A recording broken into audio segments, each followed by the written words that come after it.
Good evening and welcome to the Trempealeau County Candidates Forum. My name is Melissa Kono. I am an associate professor with the UW Extension Office here in Trempealeau County, and the Extension Office, along with Trempealeau County Community Television, has sponsored this event. We are going to be hearing from candidates on the ballot for the November 6th fall general election. I will remind the audience that this is being recorded tonight, so please try to avoid any side conversations. Candidates are going to appear in 35-minute segments and will be given 3 minutes for an introduction. And then we're really going to set aside most of the time for audience questions. Each audience member has a note card on their chair, and I encourage you to start writing questions soon. Those questions will be reviewed by a panel that is comprised of a representative from each candidate, and then a third neutral party, which would be myself and our other moderator, Ellen France. Our candidates, will be given 3 minutes at the end of the audience questions to respond to anything that was brought up in the panel or give a conclusion. The audience has also been provided with candidate biographical information. So while the candidates are welcome to give an introduction with that information, it is also provided to the candidates in a handout. Our timekeeper tonight is Trempealeau County Clerk of Courts, Michelle Weisenberger. She is on this fall's ballot, but she is unopposed, and she was gracious enough to help me tonight. Our candidates are appearing tonight in the order which they are on the ballot. I have here tonight everywhere from Representative in Congress for the 3rd District. Steve Toft is the challenger to Democratic incumbent Ron Kind. I also have candidates for State Senator, District 31, which includes Mel Pittman, Jeff Smith, Erin Elaine Camacho. I have a representative to the Assembly, District 92, incumbent Treg Brzezinski, who is being challenged by Democratic candidate Rob Grover. Trempealeau County District Attorney, we have Rick Niemeyer and John Seisha. And then for Trempealeau County Sheriff, we have Kevin Deering and Brett Semingson.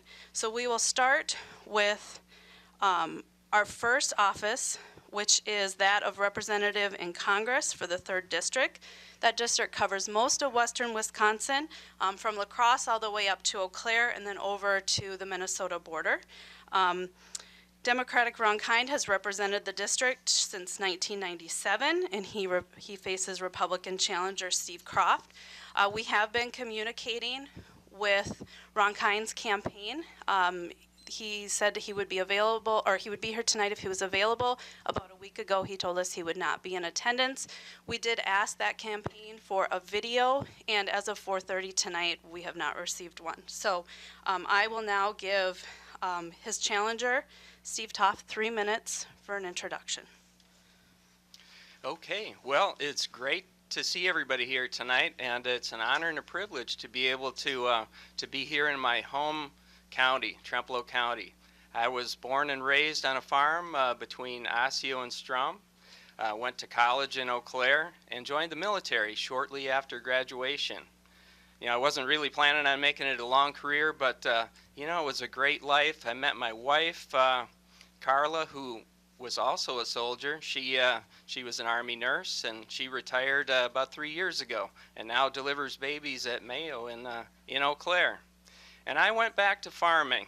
You know, I have a small farm, about 80 acres in Trempealeau County, and about 220 in Jackson County. So we've been raising soybeans and corn this year, have the corn picked, waiting for it to dry out a little bit to get the beans in. And I have not been a politician in my life. And you might ask why.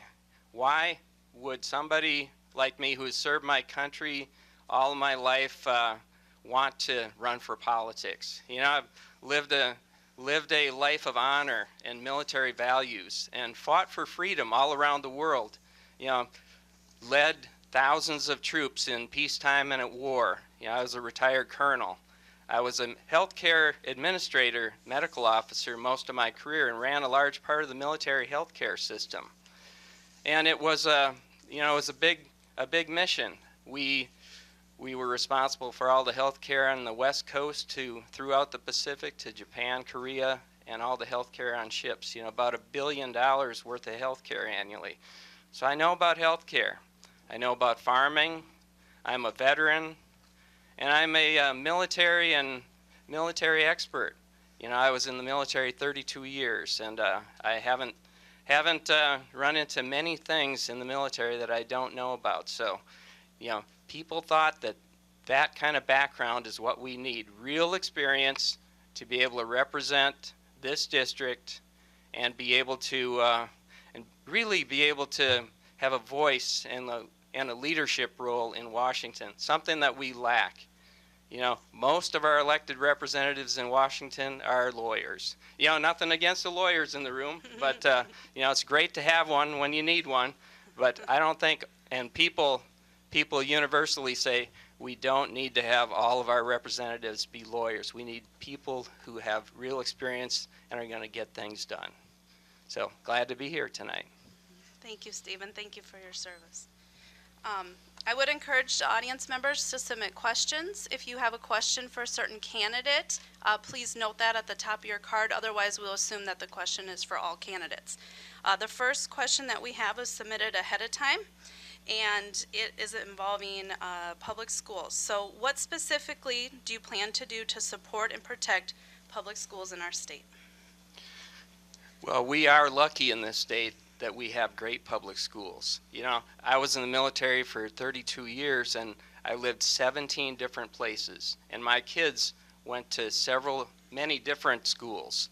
And you know, I think that they received a different education than I did. You know, I grew up, went to Osseo Fairchild High School, graduated from there. It was a great education. And that's what we need to continue to be able to provide. And where I think that I can help from Washington is to bring back more money to the state, is to be able to bring back dollars that the federal government is spending elsewhere, and we need to get them back to this state to be able to improve our education system.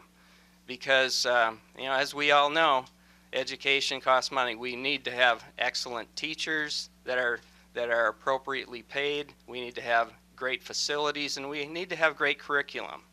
So one of the things that I've heard a lot from people is that they think that the curriculum needs to change. You know, we're in a workforce now that is highly technical, and we need to get back to some things that we used to do well here in this state and around the country. We need to have more technical options in high school. We need to be able to have choices for our students and to be able to have more technical tracks so that when they graduate from high school, they aren't either just a plain vanilla education or a college education track. You know, there's some value in having people that have had some technical training and are ready for their work ready when they graduate from high school. Thank you. This next question has to do with infrastructure. What specifically do you plan to do to ensure that we have adequate and quality infrastructure in our state? You know, infrastructure is another thing that I've heard an awful lot from people. And you know what? I have driven most of the roads in this 18-county district. You know, I've driven 45,000 miles in the last year to many places I've never been before. You know, when I grew up in Osseo, we went north quite a bit and we went west quite a bit, but we didn't go south that far. You know, I don't know if I was ever in Grant County, but I've been on all those roads now. And believe me, we do need to have an investment in infrastructure. We need to be able to spend money here on our infrastructure, on better roads and better bridges, and to be able to support, you know, farmers, and to be able to support the trucking industry, and to be able to support everybody else that drives on our roads. And it's a similar thing, you know, when our federal tax dollars leave the state, we receive an inordinately small number coming back to the state. It's about 70 cents on the dollar. Why would you think that that's the right, or that's the case? Well, so many of our dollars go to California, they go to Illinois, they go to New York, to states that we're helping pay for their infrastructure. We need to bring back those dollars to this state so that we can invest in our roads and our bridges. So I will work to get that done. Thank you. What do you see as the most pressing concerns for residents in our region, and/or what do you see as your top priorities if you are elected? Well, that's easy. You know, I have traveled along many miles in this district and talked to hundreds of groups and thousands of people, and people are angry out there. And that's one of the reasons why I decided to run for office, is that people are angry that farmers are not being supported, that veterans are not being supported, and that our current elected officials are not taking action to correct or to support programs that are going to help the average person here. You know, farming.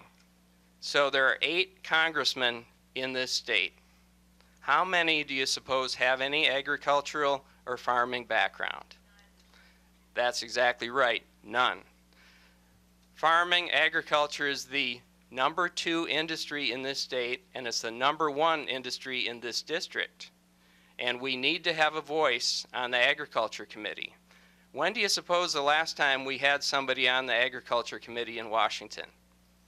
Well, it was 22 years ago when Steve Gunderson was our representative. He was a farmer. He grew up very near Whitehall here, and he ensured that we had representation on the Ag Committee. We had somebody to help write the Farm Bill, to negotiate our trade agreements, and to open our world markets. We will have that again January 3rd when I'm sworn in. Veterans issues. Veterans are highly upset that the VA is in the state that it's in. The issues in Toma are unconscionable. You know, we had veterans die waiting to receive care.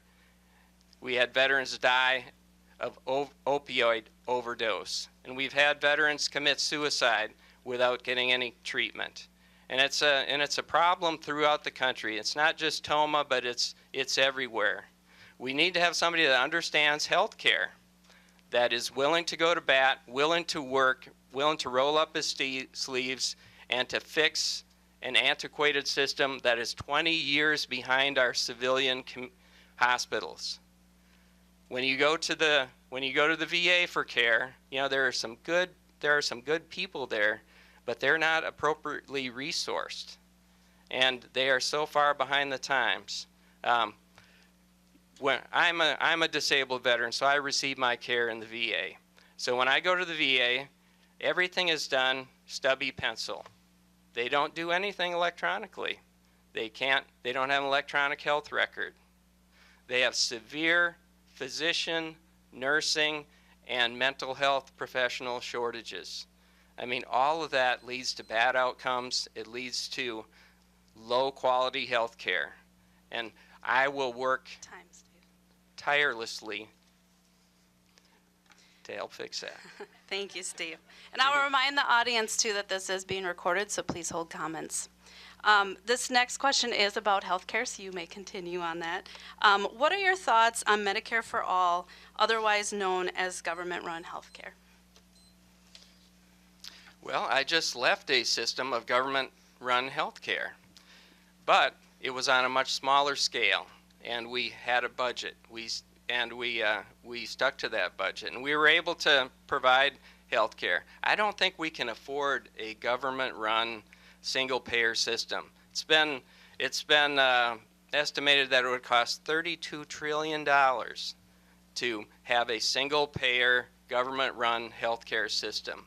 And what would that do? It would eliminate Medicare. It would eliminate Medicaid. It would eliminate TRICARE, which is the military health care system, and it would eliminate all health insurance. And it would be overburdensome. How do you think all of our agencies are doing right now in the federal government? None of them are efficient. None of them are providing the kind of service that we need. Do we want to have a healthcare system like that that's going to provide minimal health care for everyone? We want to have high quality health care. We're blessed in this state to have the systems that we have. They wouldn't exist anymore. You wouldn't have Mayo, Gunderson, Marshfield, or any of the other terrific healthcare systems that we have if we had one vanilla government-run system. Okay. Next question. As you know, Trempealeau County has experienced an influx of Latino immigration, and many local employers are dependent upon these workers. What policies do you propose that will provide these workers with proper documentation so that they may legally work, travel, and be part of our community? Well, immigration is an important issue, and I've heard from many people everywhere. And immigration reform is something that's long overdue. Immigration is a national security issue. We need to be able to control our borders, build a wall on our southern border, and document everybody who's in the United States. We have an estimated 12.5 million undocumented people in the United States. We need to understand who is here, and we need to document them. I'm not saying that we need to deport anyone, but we need to be able to help support the people that are here, document them, and to hold employers accountable. And we do that by changing the visa system. People are here in two ways. They're either here on a school visa or a work visa. The temporary worker visas are 10 months at a time, and they're cumbersome. They have to be renewed all the time, and it just doesn't happen. We need to change the H-2C visa program to something more reasonable, to a 3-year visa, and be able to have our employers sponsor these workers once they're documented, so that if they're good people and they're contributing to society, we understand who they are, and then we get them paying taxes, and we get them into a legal status. Thank you. What are some of your party's values that you support that align with those of the voters of Trempealeau County? And which of your party's values do you disagree with because they do not align with those of the voters of Trempealeau County?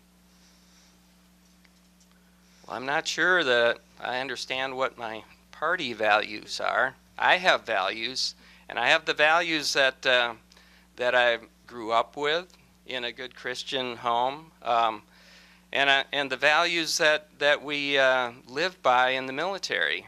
Honor, integrity, truthfulness. Those are the kind of things that we need to be able to have in our elected officials. Those are the kind of things, I think what this question is getting at is, there are people in the federal government who aren't doing the job. I mean, they're untruthful. They are, hypocritical. They're incumbents who've been there forever. We could really use term limits so that we could ensure that we get rid of those people. Those are the kind of things that I think people value in their elected officials. Thank you. And we would like a couple more audience questions, please. If anyone would like to use their note card to submit some questions, we have a little bit of time. This next question, I'm not sure how relevant it is to the position that you're running for, but you can take a stab at it. Would you vote to remove levy limits for municipalities if elected? Well, you're right. At the federal government, I wouldn't vote for anything that is a blanket policy for the whole country in general. I'd like to see, the state and local governments be responsible for the things locally that they need to control. I'd like to get the federal government out of as much as possible, because the federal government with its 1,000-mile screwdriver is certainly not going to be effective in trying to fix the local issues. Okay. What do you think makes you qualified for this position? If you'd asked me that 10 years ago, I'd have probably said I'm not qualified. But the experience that I've gained in my life now, as a farmer, as a veteran, as a leader, as a military and a healthcare expert, I have lived a pretty diverse life, and I've been blessed along the way. And I've had the experience that in the toughest of conditions, I've been in Afghanistan, I've been in Iraq several times, leading people from all parts of the country together to accomplish missions for this country. I can do that in Washington. I can herd those cats up there, give them some direction, work with both sides, and really bring the kind of values that we need to Washington and get things done. We haven't had, that's why Congress's approval rating is like 18% now. We have too many lawyers there and not enough people that really want to be there and really want to make a difference. Thank you. What do you think are the greatest strengths that you would bring to this position? Well, some of the things that I just talked about are some of the things, but more than that, getting out and listening to people. I have put the 45,000 miles on my car, and it wasn't just driving in circles. It was going to groups, listening to people, and hearing their concerns. And I think that listening is far more important than speaking. I will represent the people of this district and represent their values, represent their concerns in Washington. And I think that's what we expect of our elected officials. We don't expect them to go to Washington, stay there 20 years, and not get anything done. Our current representative he's not accomplished much. He's been there for 22 years, and he's sponsored 3 bills in 22 years. And that's not looking out for the interest of this district. So, if there are no more audience questions, I would like to ask you a follow-up question to that on what would be the first bill that you would sponsor. What are kind of your top concerns that you have from day one? Well, the top concern that I have is the farm bill. So we need to be able to have a voice in crafting the farm bill. Right now, we don't have a farm bill. It expired at the end of September. And that is of primary concern to this district. So I will be in, and it probably isn't going to be taken care of until January. So I'm going to have the opportunity to be able to get into the Ag Committee and be able to work for our farmers and ensure that we have world markets and the appropriate trade agreements, which we already are starting to work on, but need to be completed. Okay. And now we'll allow each candidate to have 3 minutes for a conclusion or a wrap-up. Okay, so we talked about a number of things, but we did not talk about the national debt and what it's costing us to be able to have, why do we have a national debt of $21 trillion? And why do we have to pay $300 billion towards the interest on that national debt a year? Because we have too large a federal government. We spend too much money, we tax people at too high a rate, and I would like to go to Washington to try to fix that, to try to ensure that we reduce the federal government down to what we really need. We need to have a national defense. We need to be able to defend our borders. We need to have transportation safety, and we need to have the things that cut across our country that keep us safe. We don't need to have the federal government in so many different things that we have them involved in that are clearly state and local business.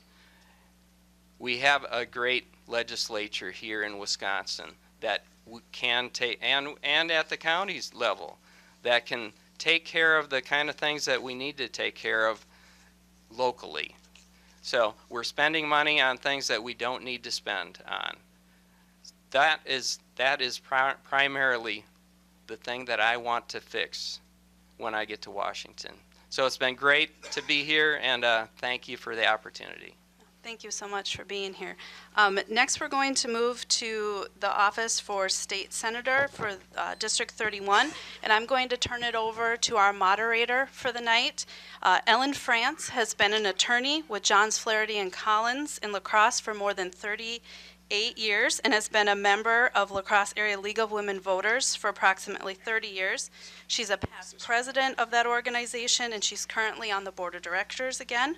Over the years, she's been the chair of voter services and has facilitated candidate forums for many school boards, municipalities, and state legislators, including several here in Trempealeau County. So we're very happy to have her back, and please welcome tonight's moderator, Ellen France.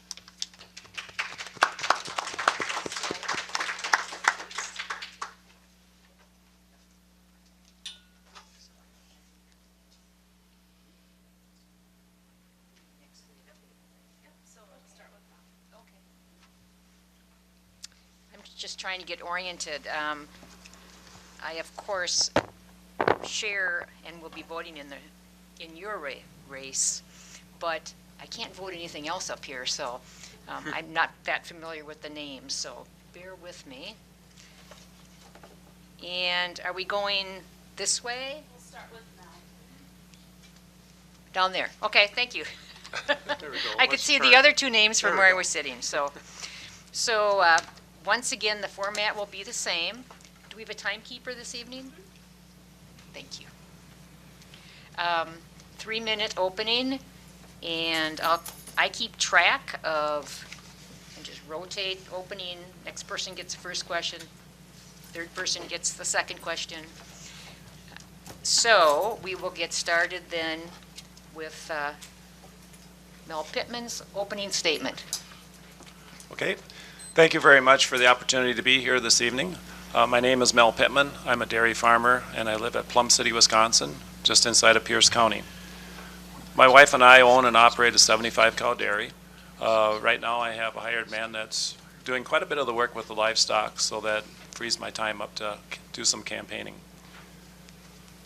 In 2017, our field man for our dairy cooperative put in an application nationwide for producing superior quality milk.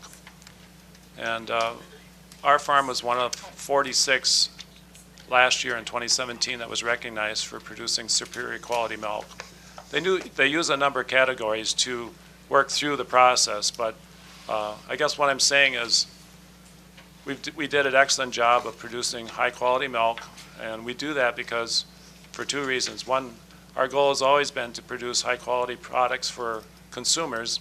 And the second reason is we get paid an extra amount of money on our milk check, which helps to cover the bills. And if anyone here is familiar with agriculture in the last few years, you know that it's been a struggling proposition to remain profitable in agriculture. So when we can receive about $1 a hundredweight more for producing superior quality milk over the average producer, that helps to cover the bills and keeps us successful in our dairy operation. My wife and I have 3 children and 2 grandchildren. Our oldest daughter is a school teacher. Our second daughter is a medical professional. And our son, after 1 year of CBTC auto mechanics up in Eau Claire, came home and said, I want to join the Marines. And so my wife and I were quite surprised, but we were very supportive of his decision and what he wanted to do in as a career. So he spent 6 years of active duty in the Marines, and then when he got out, he decided he wanted to live where it was warm, so he's in Arizona. And he's been a police officer down there for the past 7 years. And he's also an expert marksman, and he is on their SWAT team down there.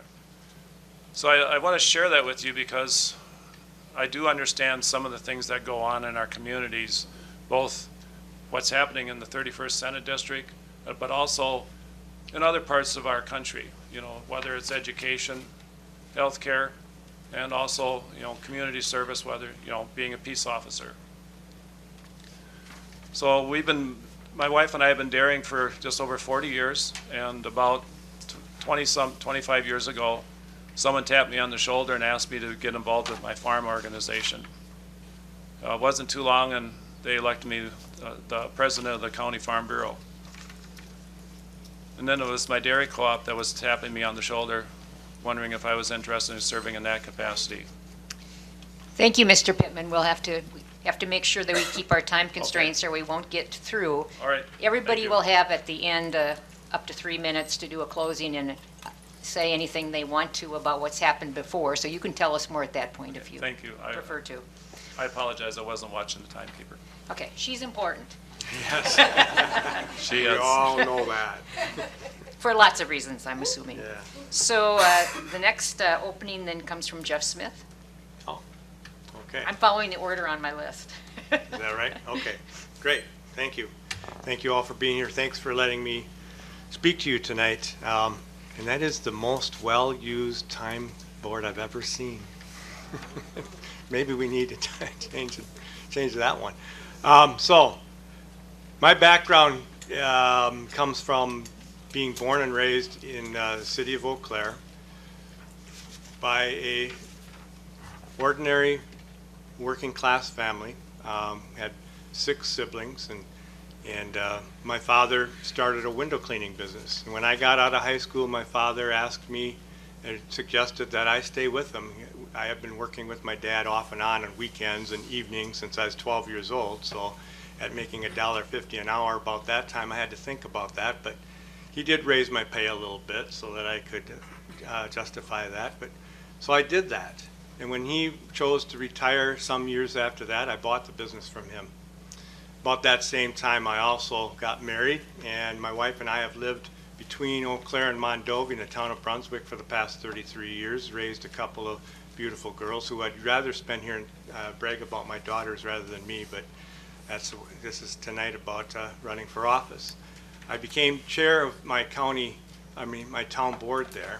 I became very, very active in our local school district as my daughters went to school, and found myself to be more intrigued about the funding of schools than selling candy bars for playground equipment. I thought it was far more important what we did at what was happening at the state level.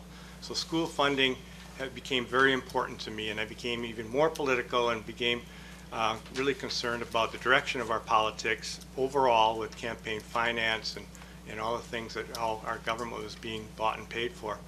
Those sorts of things drove me to become more and more political, into where I was finally just thought I needed to actually be a policy maker to be able to make any change. And I ran for the state assembly in 2004 and again in 2006, and I took a seat that had been long held by another individual, and in a surprise election I think I did really well, and held that for 2 terms.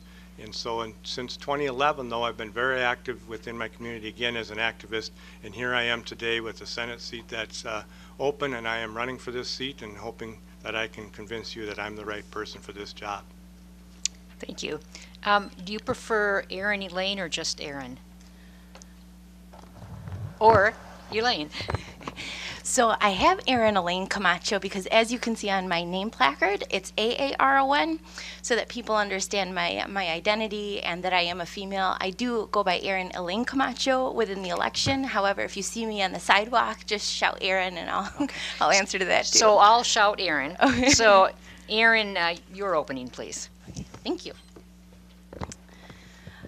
Bonjour, Yage Nagaran, Indejna Kaskewankwe. Nishnabe, Man-in, Indodom Chikwe. So hello, all my relations. My name is Aaron Camacho, and I'm a citizen of the Prairie Band Potawatomi Nation, and I am a daughter of Wisconsin. I'm grateful to be here today on Indigenous land to participate in this political discourse for the health of our democratic republic. I am a graduate of the Wisconsin Public School District. I am an alumni of Winona State University. I understand what it takes as a person of lower socioeconomic means within Wisconsin to really be resilient, not give up, and be determined to reach their goals and aspirations. Now, I am the only non-establishment candidate. I am the only female candidate and the only minority candidate running in our district in Senate 31. That is important because we've seen in our political discourse the binary issues that we're having, the divisive nature within our conversations, and it's to the detriment of our communities.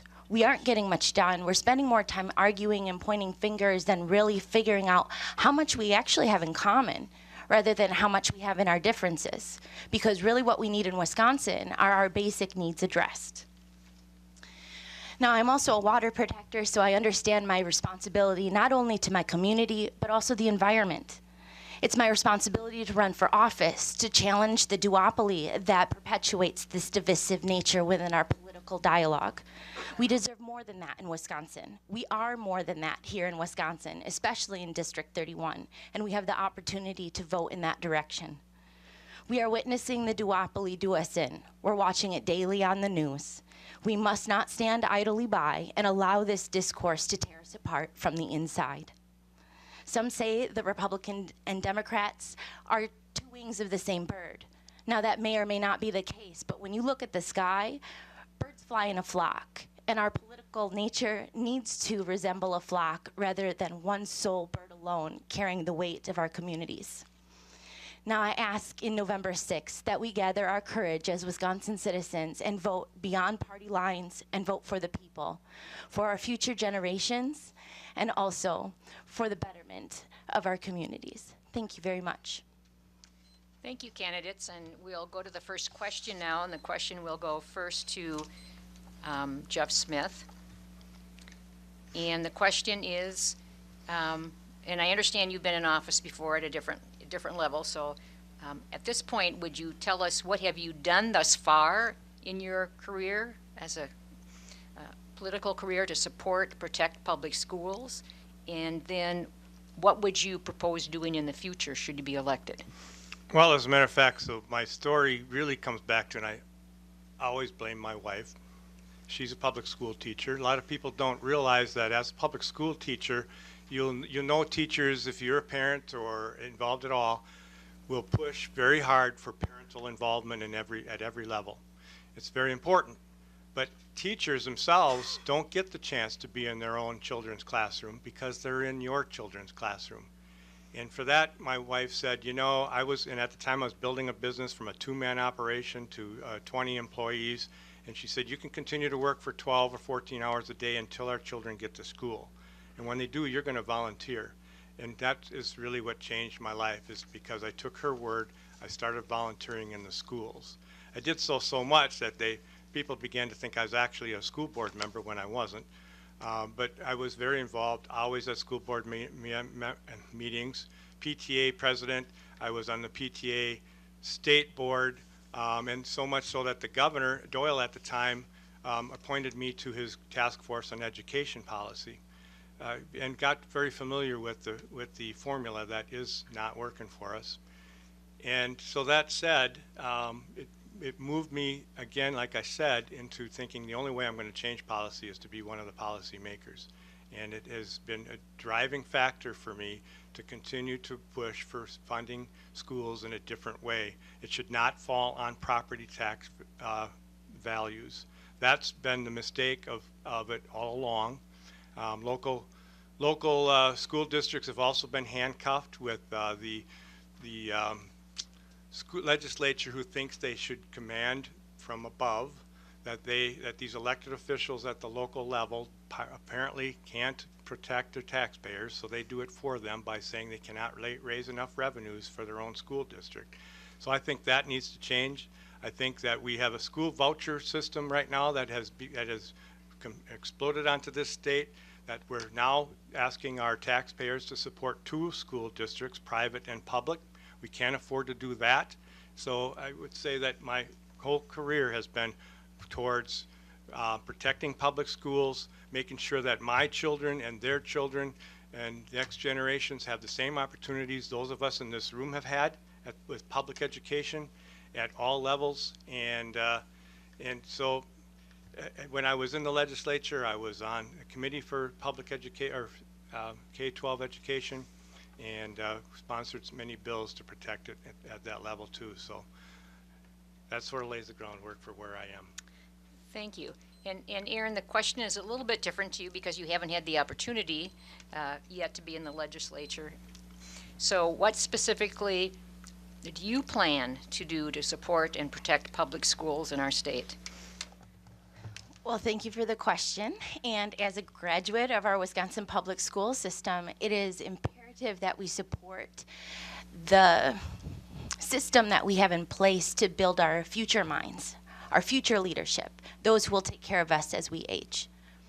We cannot do that without a holistic approach. And although I haven't held office before, I have recent experience within our education system at a higher education level, and maybe a less recent experience with our public education system, but it is fresh in my mind, and it has really impacted where I am today. So what I would do first and foremost is make sure that funding for our education is equitable and that our education is accessible. And that just doesn't have to do with our students, that encompasses our teachers. Our teachers need a livable wage. We're seeing an exodus of teachers leave our state because they're not being supported in a way that will in turn support their communities and their generations that follow. Without a foundation of solid, well-experienced teachers that are equipped to service the communities that they serve, we are doing a disservice to our students. We also need to ensure that the accessibility for students doesn't just focus on mainstream demographics. We need to ensure that those of different demographics, such as our abilities communities, such as our LGBTQIA+ communities, that they have the particular services needed within our institutions to maintain mental health and all-around wellness. For me, I had to end up paying my last 2 years of high school out of my own pocket. I fell through the cracks. So I will tell you, even if that happens, if the student has a will, there is a way. But we must not put undue pressure on the student when they're dealing with life experiences that are out of their control. And we need, again, to make that access equitable. So to do that, we must not underfund our education, and we must ensure that it is a top priority in our state. We have a strong legacy in education. And if we do not act now, that legacy will be left in our history. We can see how it is affecting our communities currently. We're really trying to focus our education towards manufacturing type mentality, but we need to maintain diversification with our educational systems so that we can not only have manufacturing skills, but critical thinking skills. Both are necessary within the workforce. Thank you. Thank you. Same question, Mill?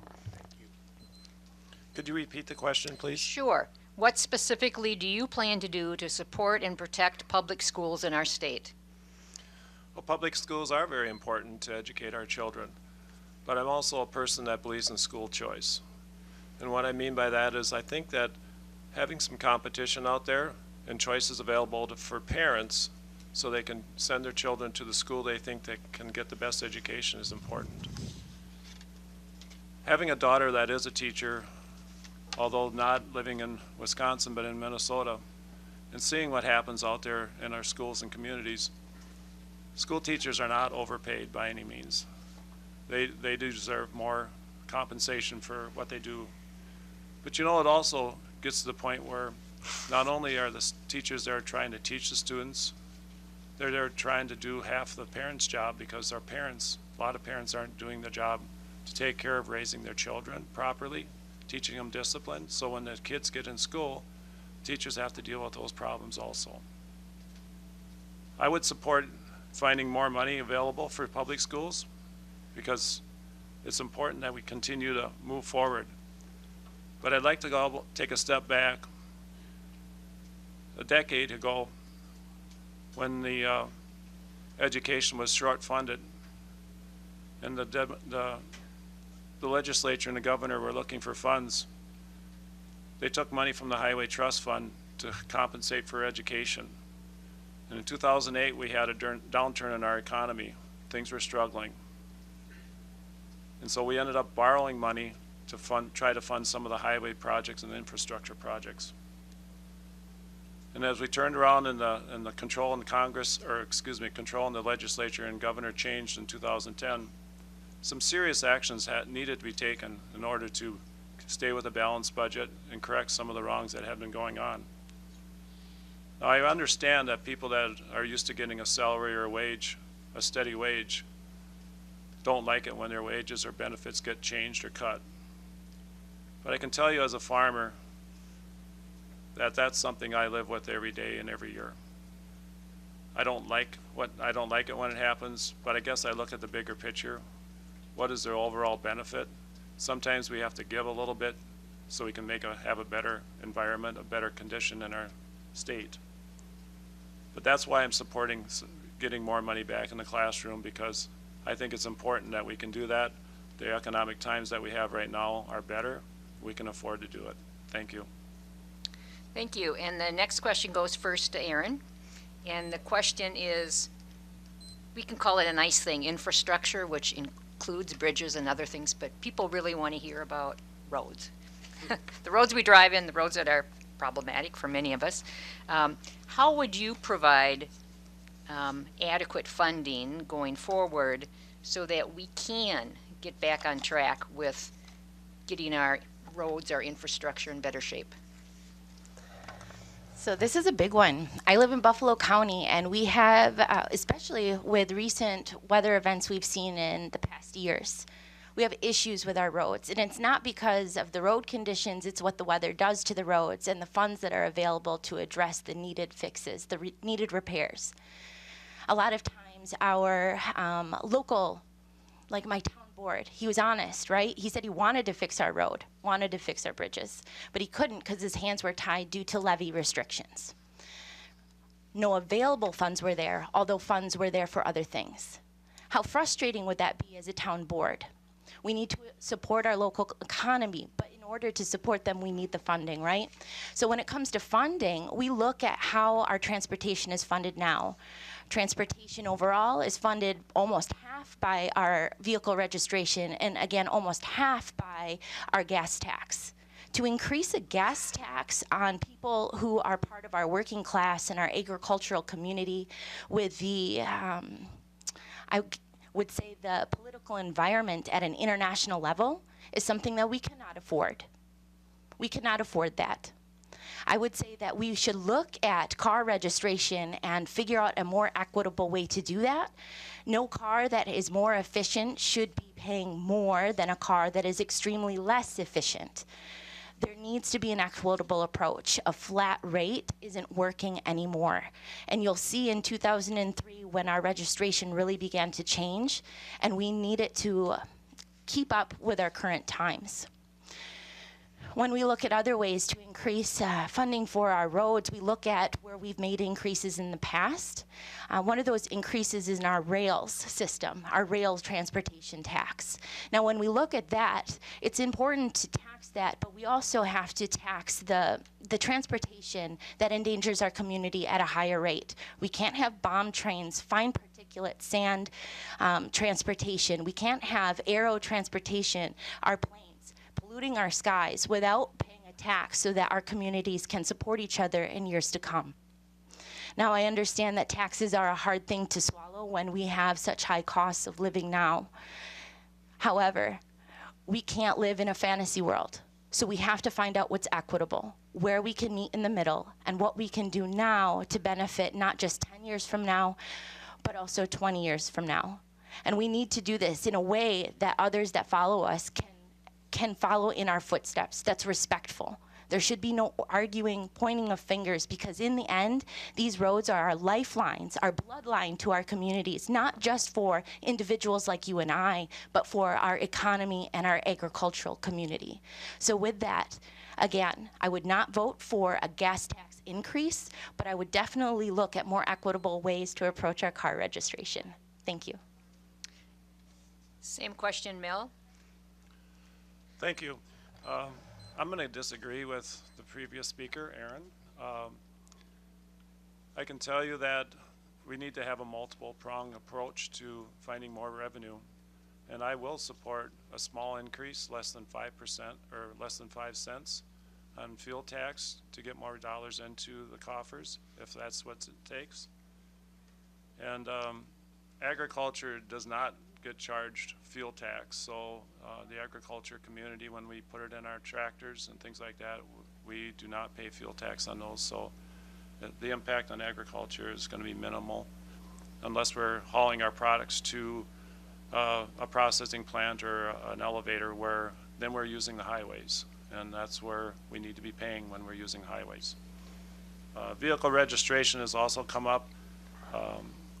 I probably have a different position than my opponents in that I think there's room to add a little bit more to the vehicle registration, but I would be careful not to price it too high. One of the things that I'm looking for an answer for is how do we gain some revenue from alternative fuel vehicles like electric cars, things like that? Because an electric car, for example, you know, you plug it in and they're using energy to charge those batteries overnight, but then when they drive down the road, they really don't get paid or get charged any extra for their use of the highway. So I'd be open to ideas on how we could do that. And the other source might be general purpose revenue. I do know that local towns and counties have been suffering dearly with lack of funds to maintain the roads and bridges. And in particular, my county and Pierce County had to bond 2 different times. About 6-7 years ago, they bonded for $7 million. And just this summer, shortly after I got off the board, they had another resolution where they bonded for $8 million to take care of the roads and the bridges. When they have to borrow that money, that liability goes on to the property taxpayers. I think that that's not a fair place to put that burden. It needs to come on the backs of those that are using the highways and roads for their purposes. So that's what I would try to do. Thank you. Same question, Jeff. Okay. This is a big question. It is like the question of the day nowadays. We've all had to drive around and hit a lot of bad roads. I've driven all across this district as well. And I can tell you, in fact, there's one particular road stretch in Jackson County that has twice, not just once, but twice, made my truck jump out of gear because it's so rough. And that's never happened anywhere else. I'm always shocked by that. I've got a broken shock in my truck. I've had a shredded tire on my truck during this campaign because the roads are really seriously in need of repair and upkeep. But that said, it is a multi-pronged approach that we're going to have to take. It isn't just going to be one thing. But the legislature has made mistakes in the past. In 2005, they decided, well, let's even go back further. The legislature, let's face it, politicians are cowards. They're not going to raise a tax just like that. It's the most difficult thing for them to do for some reason, when instead we need to, by the way, quit talking about tax burden and talk about tax investment instead. But that said, they had in place automatic indexing on gas tax. That saved them from having to raise taxes to take care of our roads. But then in 2005, they finally fell to the silly argument that it was taxation without representation and eliminated that.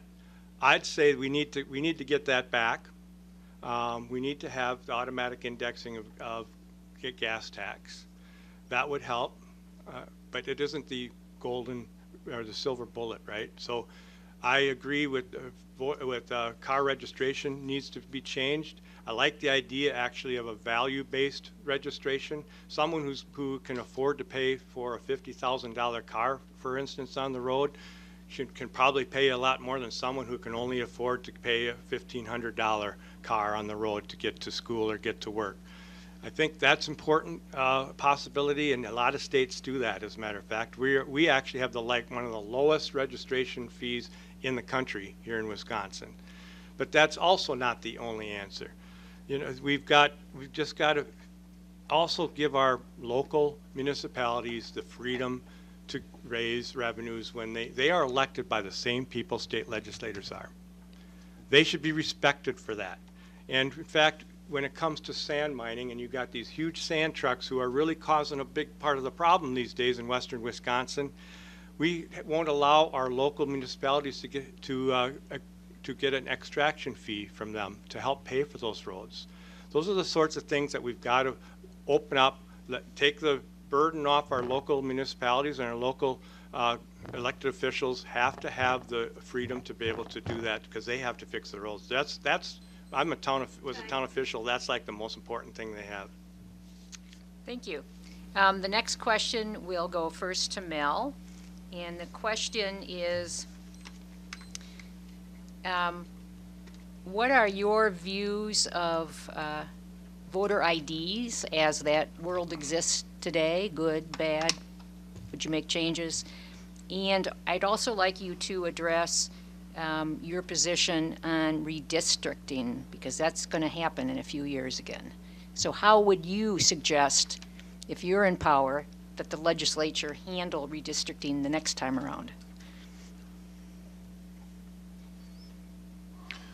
So first was the voter ID. Yes. Okay. I'm fully in favor of voter ID. We ask people to have IDs available for banking, for applying for many different credit cards. Almost anything you do, you have to have an ID for. Why shouldn't we have an ID for voting? I think it's the most secure, one of the more secure ways that we can have credible elections. Let's put it that way. 4 years ago, someone asked me about this when I ran for this office at that time too. And he says, well, what if my daughter loses her driver's license a week before she has to go vote and she's not able to vote? Well, we can find all kinds of simple excuses why we could throw it out. But let me ask you this.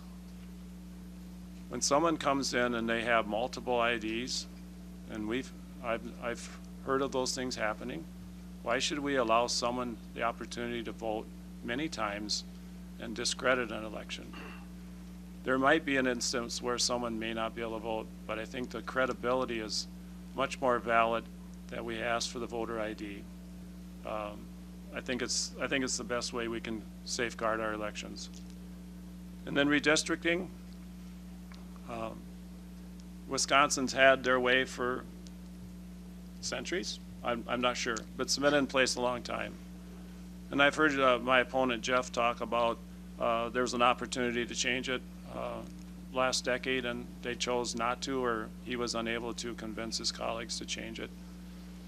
I think it's something that we can take a look at. I'm open to the idea, listening to what's there. I'm not saying at this point I would support it up or down, but I'd be open to looking at it. Thank you. Same question, Jeff?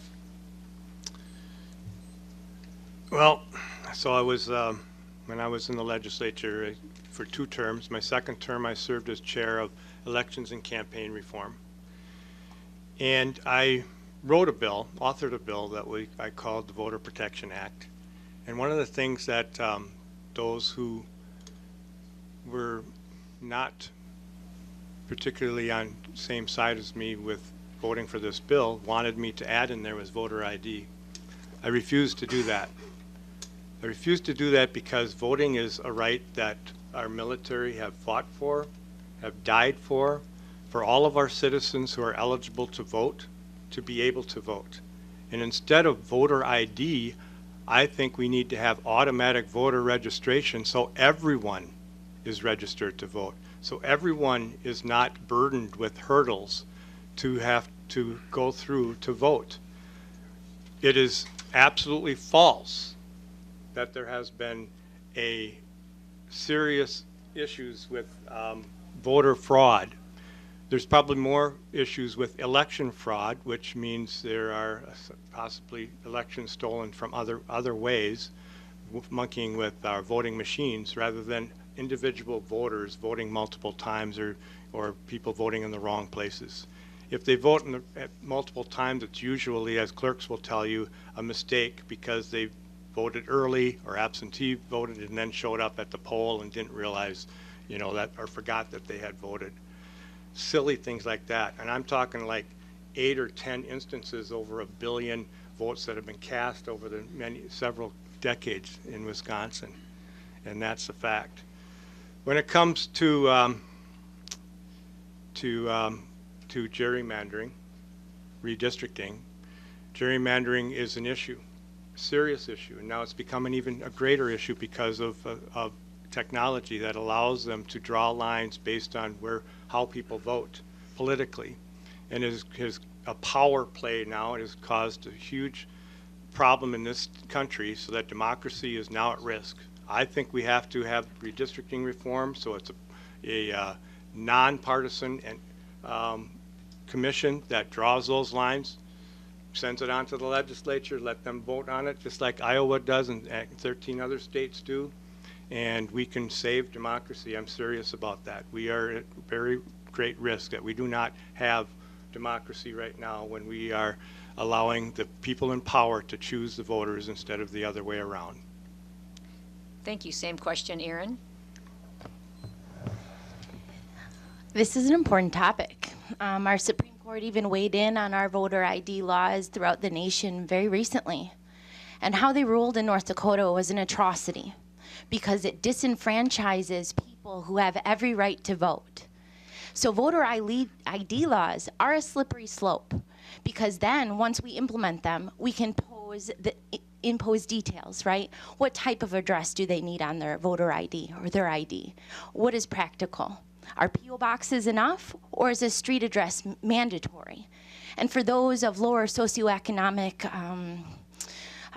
communities, sometimes accessing an ID is very difficult, right? A week may not be long enough to get your ID before you have to vote. The reason being is because we've cut down some of our agencies' business hours. The DMV in some of our communities are only open 1 day a month.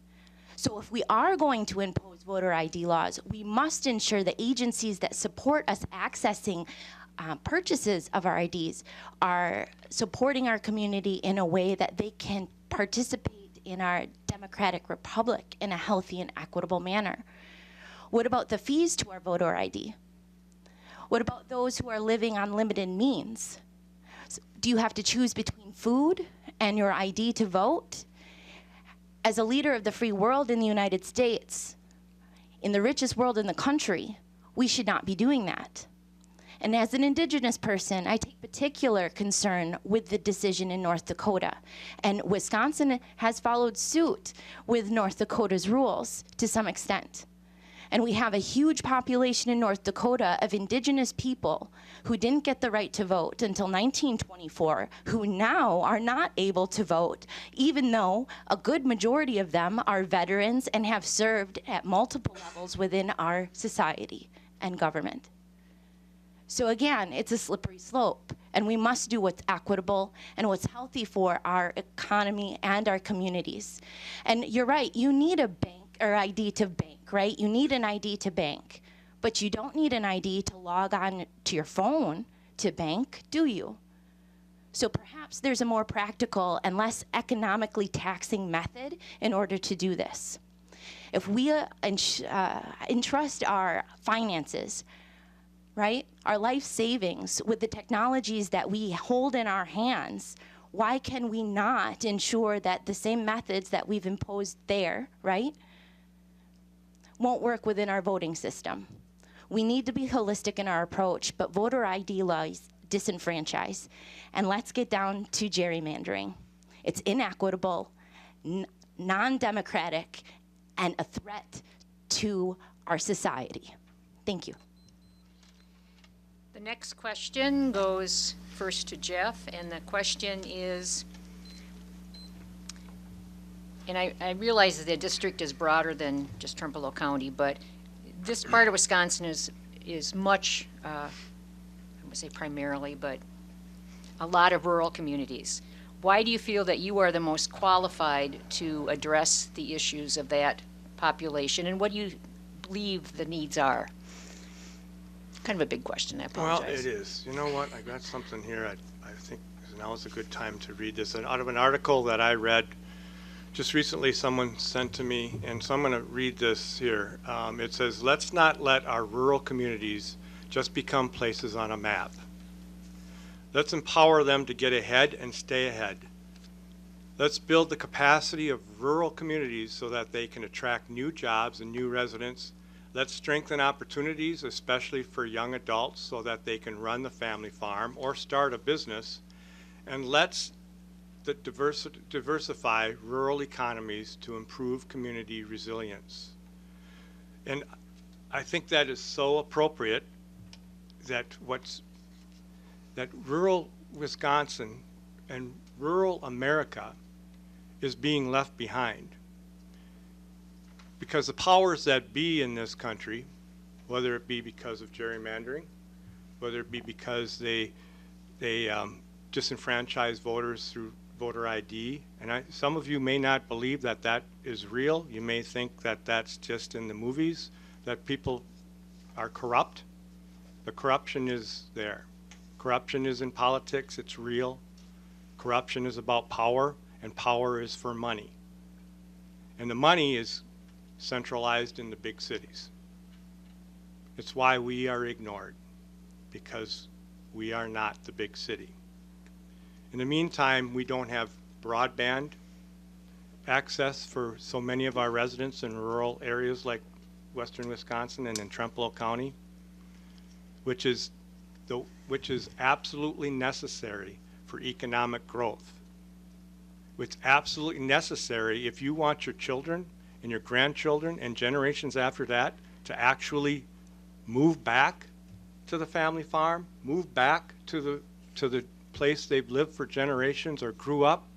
The only way they're going to be able to do that is if we have access to high-speed broadband. Also, high-speed rail.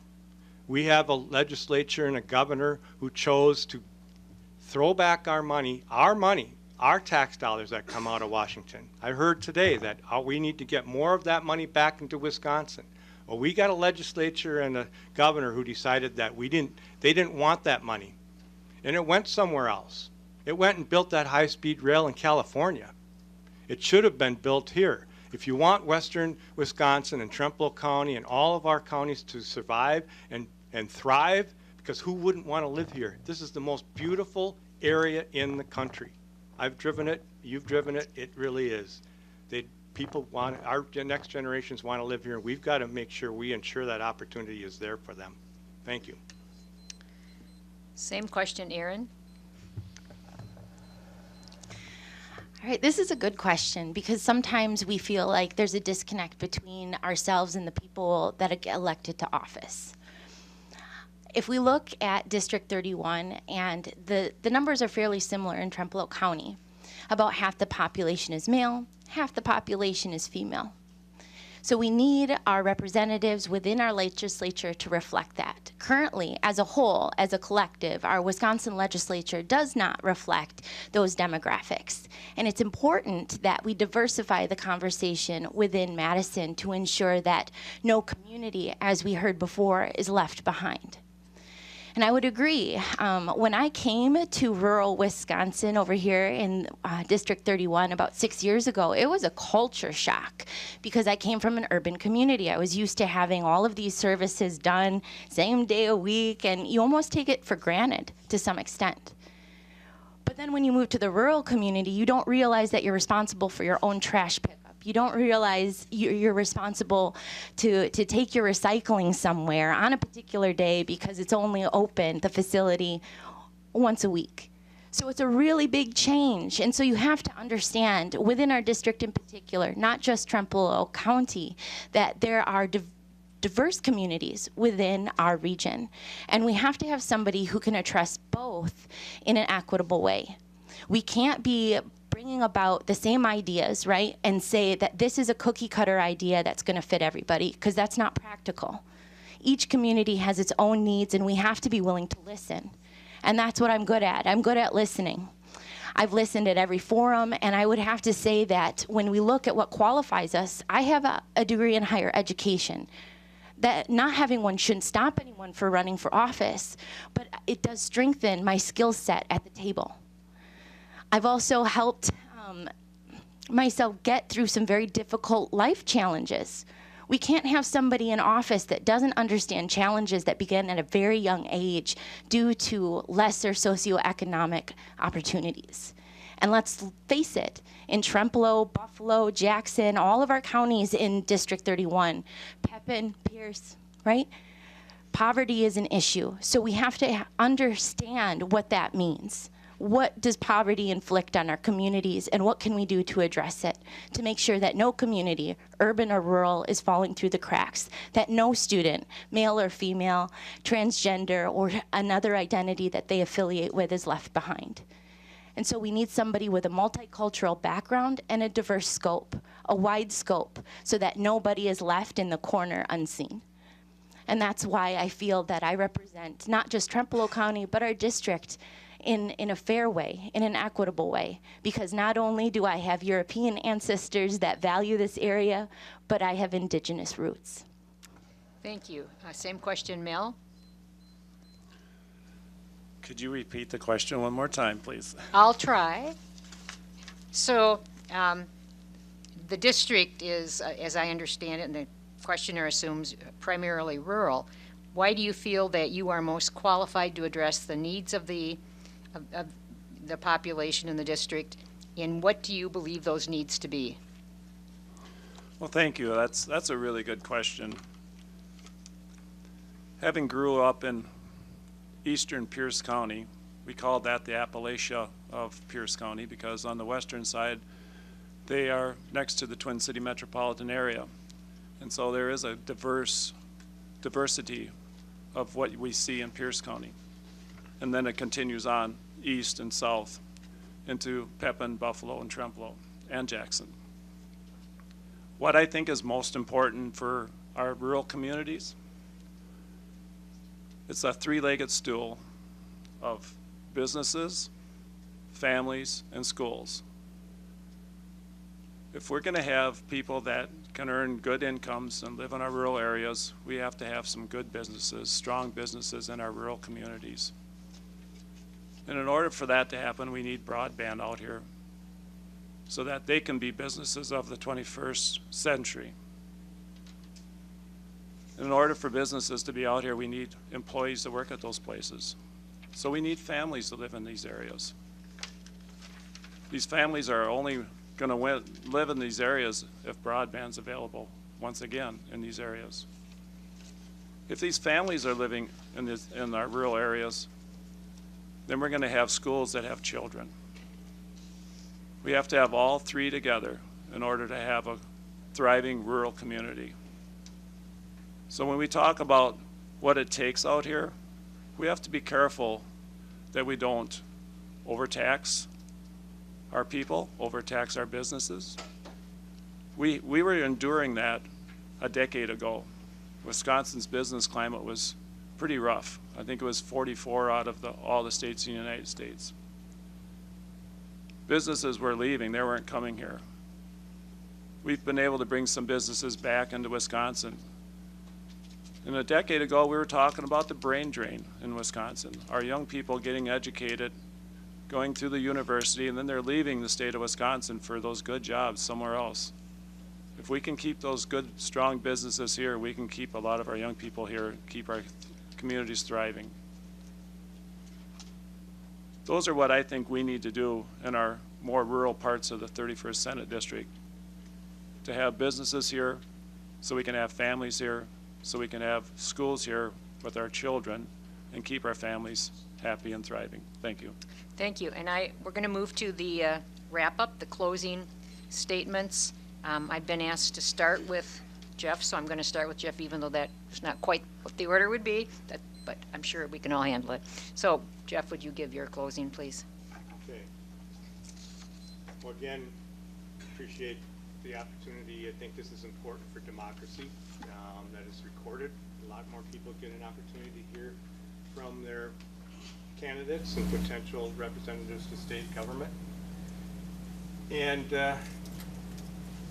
I can talk about my experience and having been a legislator, but what I hear from the thousands of doors that I knock on, we always ask, myself and my team, we always ask people what their concerns are, because I think that's what's important.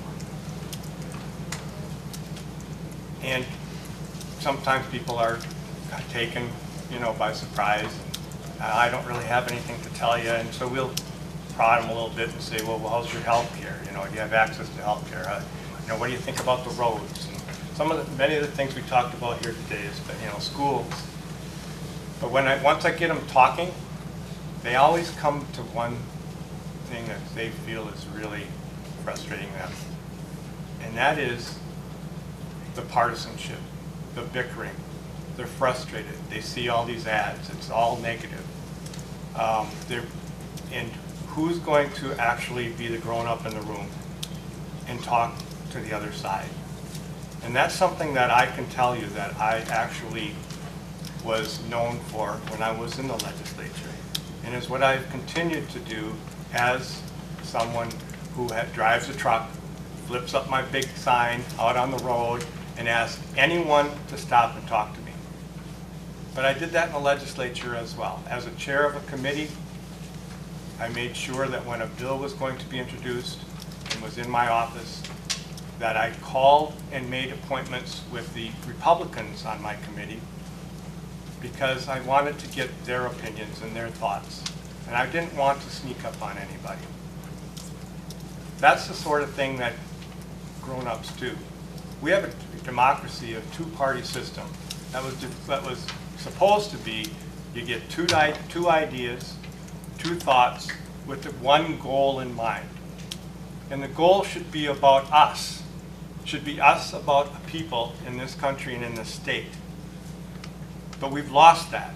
Now the goal is about just power and holding on to power. That has to change. I'm not about that. I'm not trying to start a new career. I should probably be just building my little workshop and retiring into that.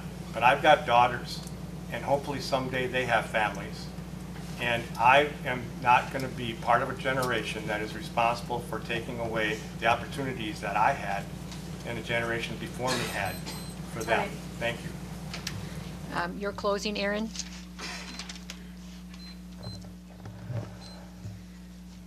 Okay, so as we've heard, we have rural, urban communities. Both communities need the ear of their representatives in Madison. We need equitable access to government, which includes broadband, as we heard. I live on the dead end of a gravel road. I have satellite internet. I need broadband just as bad. But I'm making do with what I have until we have somebody in legislature that can bring about change, and that is something that I will fight for. As we heard people say, there are fees being imposed on more sustainable vehicles. Electric vehicles have a $100 tax imposed in 2018. Multiple pronged approaches are what we need. Diversifying our strategies is what we need in Wisconsin. When we look at diversifying our strategies, we also have to look at what we're funding, what we're investing in, right? Because investing in our future is a good thing, especially when it comes to education. And if we're thinking about equitable education, again, the voucher system does not work. It takes public tax money and places it within private institutions to the detriment of Wisconsin students and their access to education. We need to also understand that when we look at our political environment, again, it's a binary system. It's designed to be either or right now, but it wasn't designed to be that way. It wasn't until the last 50 years that we've really got stuck in a rut. The government is ourselves. A leadership within the Bull Moose Party brought that to our attention, and is a quote that we will hear within the liberal arts department time and time again within our institutes of higher education. We have to remember that the government is ourselves, not a political party, and not something that has to do with party lines, because the government is the people. It is you and I.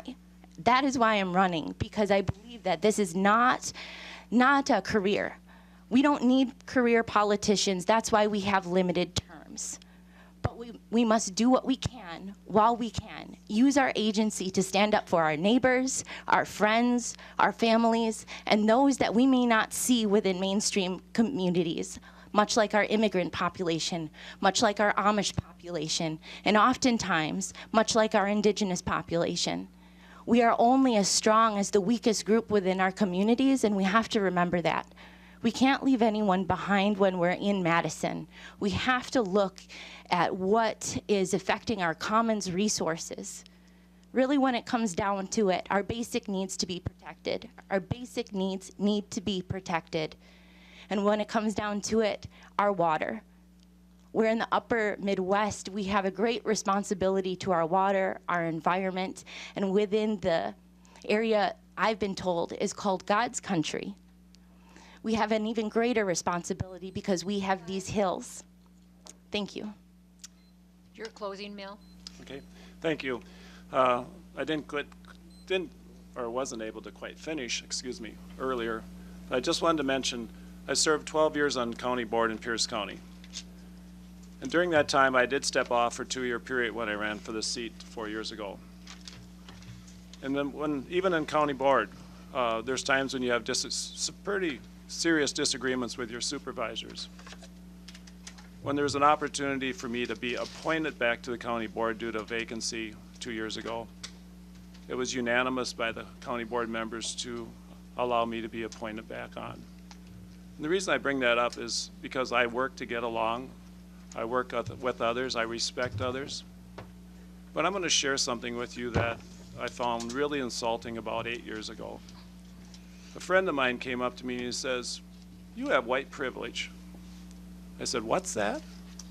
"Yeah, you have white privilege. Because you're white and you're a male, you have had higher expectations, and you started out at a higher level than a lot of other folks in our country." And I found that very insulting. When you hear the label Black Lives Matter, I say it's not Black Lives Matter, it's all lives matter. I'm free and open to all people of all races, of all both genders. You know, we've created, with our political climate, we've created this divide in our country. We can't get along because I'm special, I deserve something new. You know what? We all deserve the same equal treatment. It doesn't matter who we are, what race we are. And if we're going to heal this country, we better get our act together and get it on the right track. So, as far as I'm concerned, everyone is equal here in this room, and everyone deserves the same equal and fair treatment. Thank you very much. Thank you. And that concludes the candidates for the state Senate district, and we'll start with the Assembly District 92 candidates.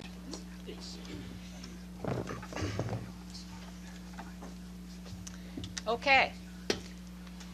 So, as you gentlemen have been here, you know that what the format is and where our timekeeper is. And we'll start again with opening statements, and I'm taking them in order of how you're on the ballot. So the first opening statement is from Rob. Okay. Well, thank you so much for everyone being here tonight. Thank you for TCC TV and UW Extension for organizing this forum. It's really a privilege to be here at the Sheriff's Department, at the courthouse. Of course, the Sheriff's Department's up on the first floor, and of course, the jail is up on the second floor. And I worked for many years as a corrections officer right up in this building. So I've spent a lot of time here over the years. And actually, with TCC TV as well, I've been involved with that ever since I was back in high school. Used to host a show back then, actually with John Sasha as well, back in the day. And I've been involved with this station really, again, ever since I was in high school. So it's a real pleasure to be here.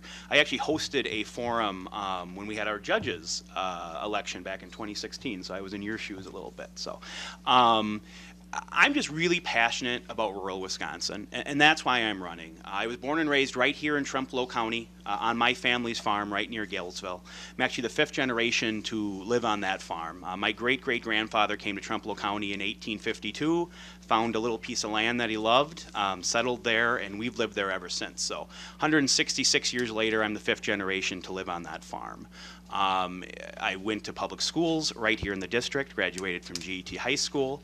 As I mentioned earlier, I worked for the Trempealeau County Sheriff's Department for about 5 years as a corrections officer, which was an incredibly eye-opening experience. Definitely gave me insight to a lot of the issues that we're facing here in rural Wisconsin. And then in 2016, I left the Sheriff's Department to open up a business on my family's farm known as Wing Haven Pizza Farm. So we actually do pizza and beer and wine and live music, all on the family farm. And all those experiences are why I'm running for office. Agriculture is incredibly important to me, again, being the 5th generation on the farm, and we need to fight to make sure that people can stay on their family farms. Opening up a small business was incredibly difficult, incredibly gratifying, but incredibly difficult. And I think we have to create a climate where entrepreneurs can thrive. We need to make sure that we're putting people first in everything we do here, and every law we make down in Madison. So again, I love this area. I'll fight for it every day. My motto for this campaign has been consistent since I announced many, many months ago to put people before party. And that's what I'll do. I think we need legislators that care more about representing average folks than just making promises to get elected. And one more thing I'll throw in. One thing I can guarantee you. So for many years here on Channel 18, we used to have a program called the Capitol Report. It actually started over 30-some years ago, where your state representative would come and speak to the people. And that ceased to exist back in 2016. So a campaign promise I'll make, and I'll hold to it. If I get elected, we'll start the Capitol Report back up again, and folks can hear from their elected officials through that. So thank you. Thank you. Trey, your opening? All right, thank you for being here tonight. Thank you for allowing me to be here. This is a great way to see, not only here but at home, for where the candidates stand on issues. I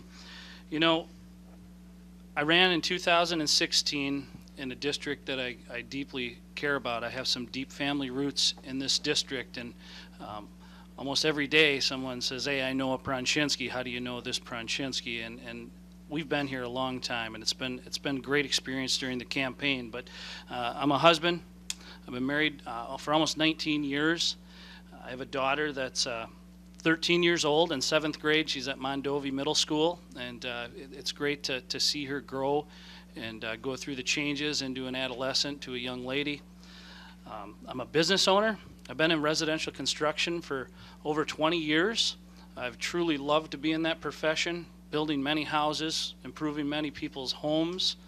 I've been self-employed for 13 years, which has been a great experience. It's not easy being self-employed, but you fight and you work hard and you build your business and hope that you're successful. And I want to put a climate in not just my district, but in Wisconsin, that businesses can grow. Very, very important that we have a climate that businesses can thrive.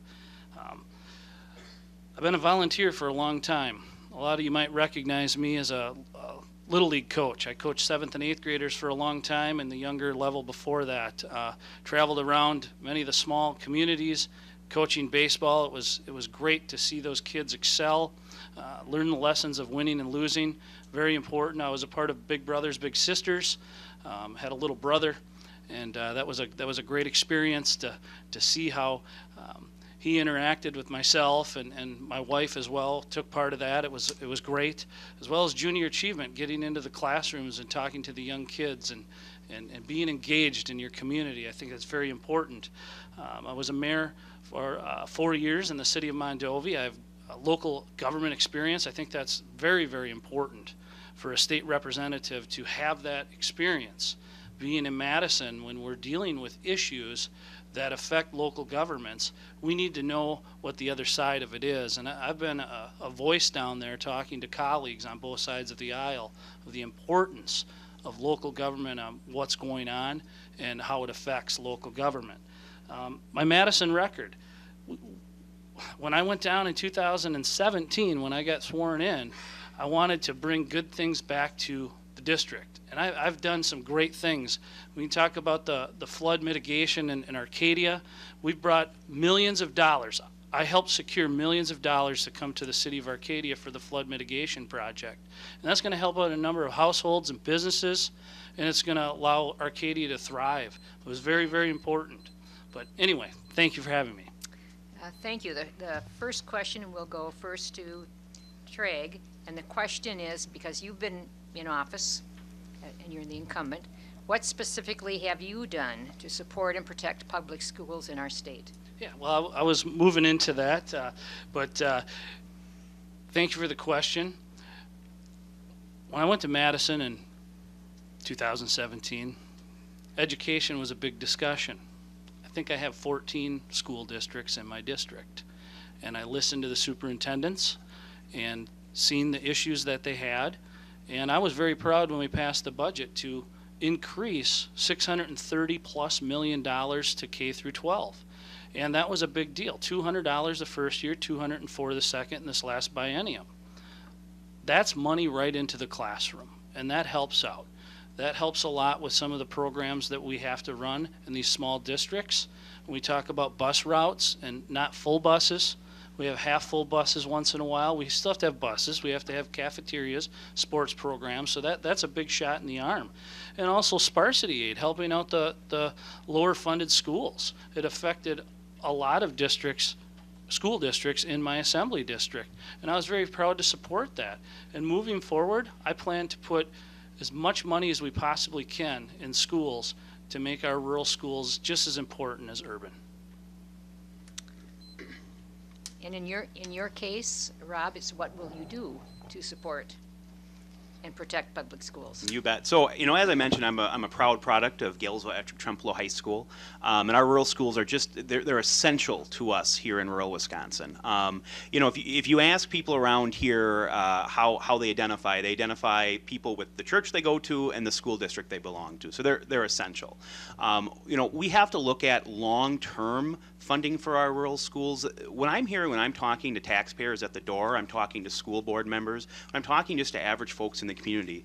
You know, what they kind of see through this idea of just putting money into schools when it's an election year, and that's what we've seen going on. We've seen public funding for education cut for almost a decade, and now that it's an election year, and that the polling is showing that people are mad about their public schools getting defunded, we're seeing money thrown back in. And I tell you, I think we can't play politics with our education. We need to reform the funding formula so that rural schools are always a priority, not just when it's an election year, not just when a political party needs to win office. And I'll fight for that every day. Something else I'll also do, so you know, I'm a person of deep faith. I am, and I see the real value in our parochial schools.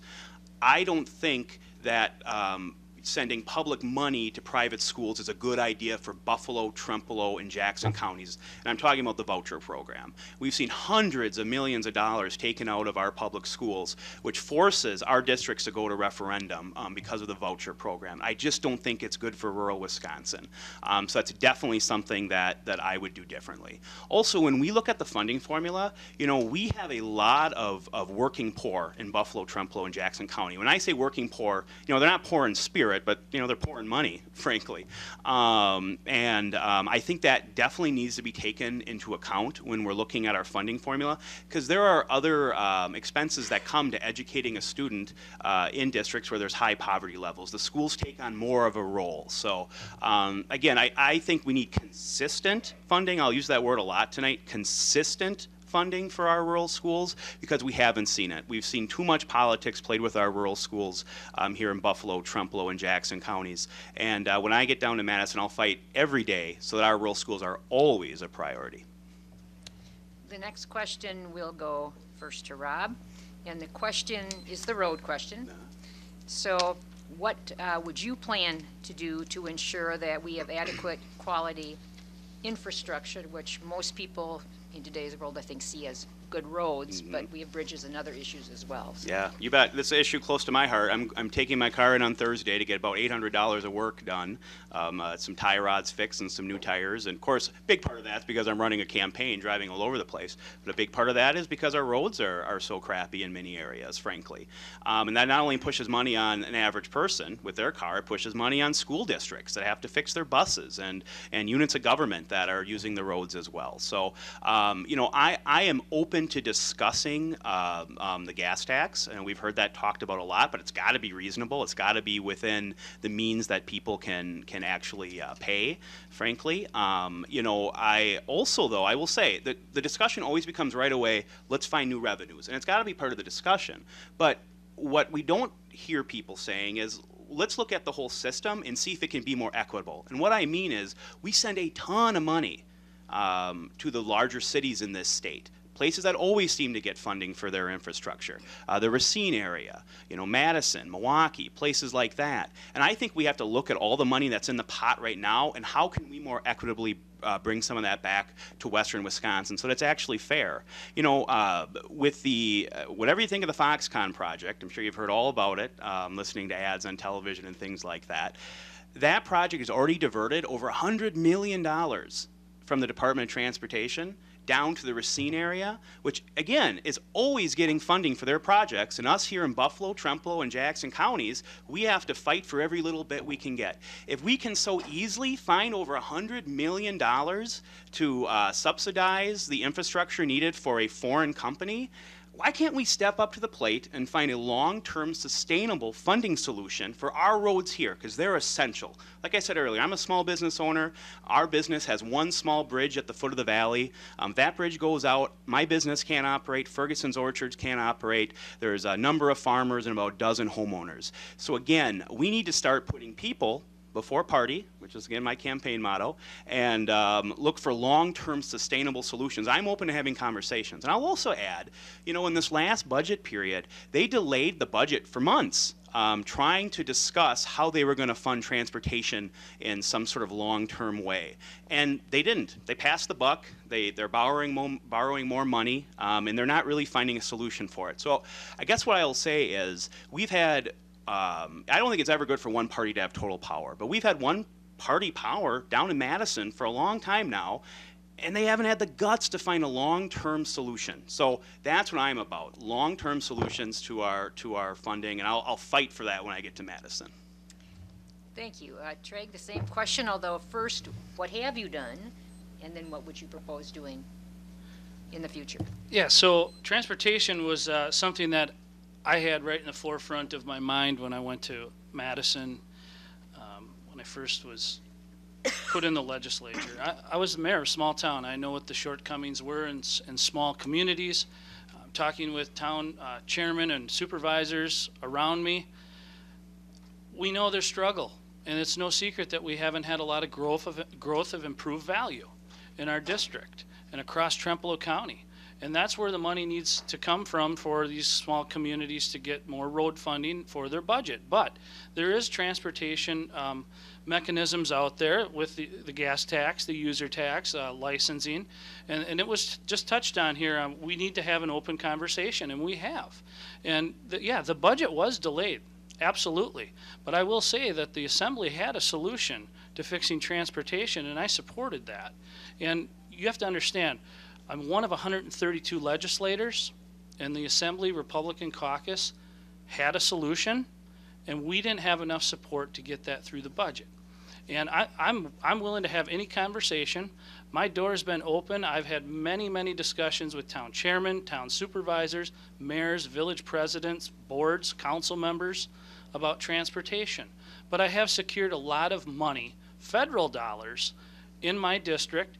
There were 6 bridges in Trempealeau County of the 49 bridges across the entire state that I got, and 5 more in Buffalo County. So 11 out of the 49 bridges in the entire state with the extra funding from the federal government that we weren't expecting to get, we got in my district. And I'll tell you how we got it. Me having discussions with leadership, joint finance, as well as the governor's office to say we need our bridges fixed.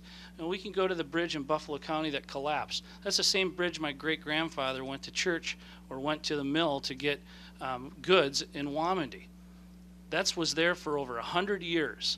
Now that's unacceptable that we haven't been able to repair that. So we do need to have our eyes open, but I've been doing my part to try to come up with a long-term solution, and if I get reelected, I promise you we will press on. Thank you. Excuse me. The next question will go first to Treg, and the question is, what are your greatest strengths that you bring to this position? Well, I think I just touched on it, to be able to talk with my colleagues and explain my district, and I do need to be open-minded to listen to how their districts are. Some are similar, some are not similar at all. They're very, very different. I like to lead, but I also like to be able to listen and get behind someone when they have a great idea. And that's not just in politics, that's in life. You know, growing up as the youngest of 5 kids, you listen a little bit. And my dad taught me to listen, and I learned from the mistakes of my siblings, but not saying that I didn't make any mistakes. But listening is the best thing you can do. The best sense you have is your ears, and I'm using them. But I think a lot of strengths I have is my local government experience. You know, I've been able to deal with issues and look outside the box to come up with solutions. You don't have a magic wand. Nobody does.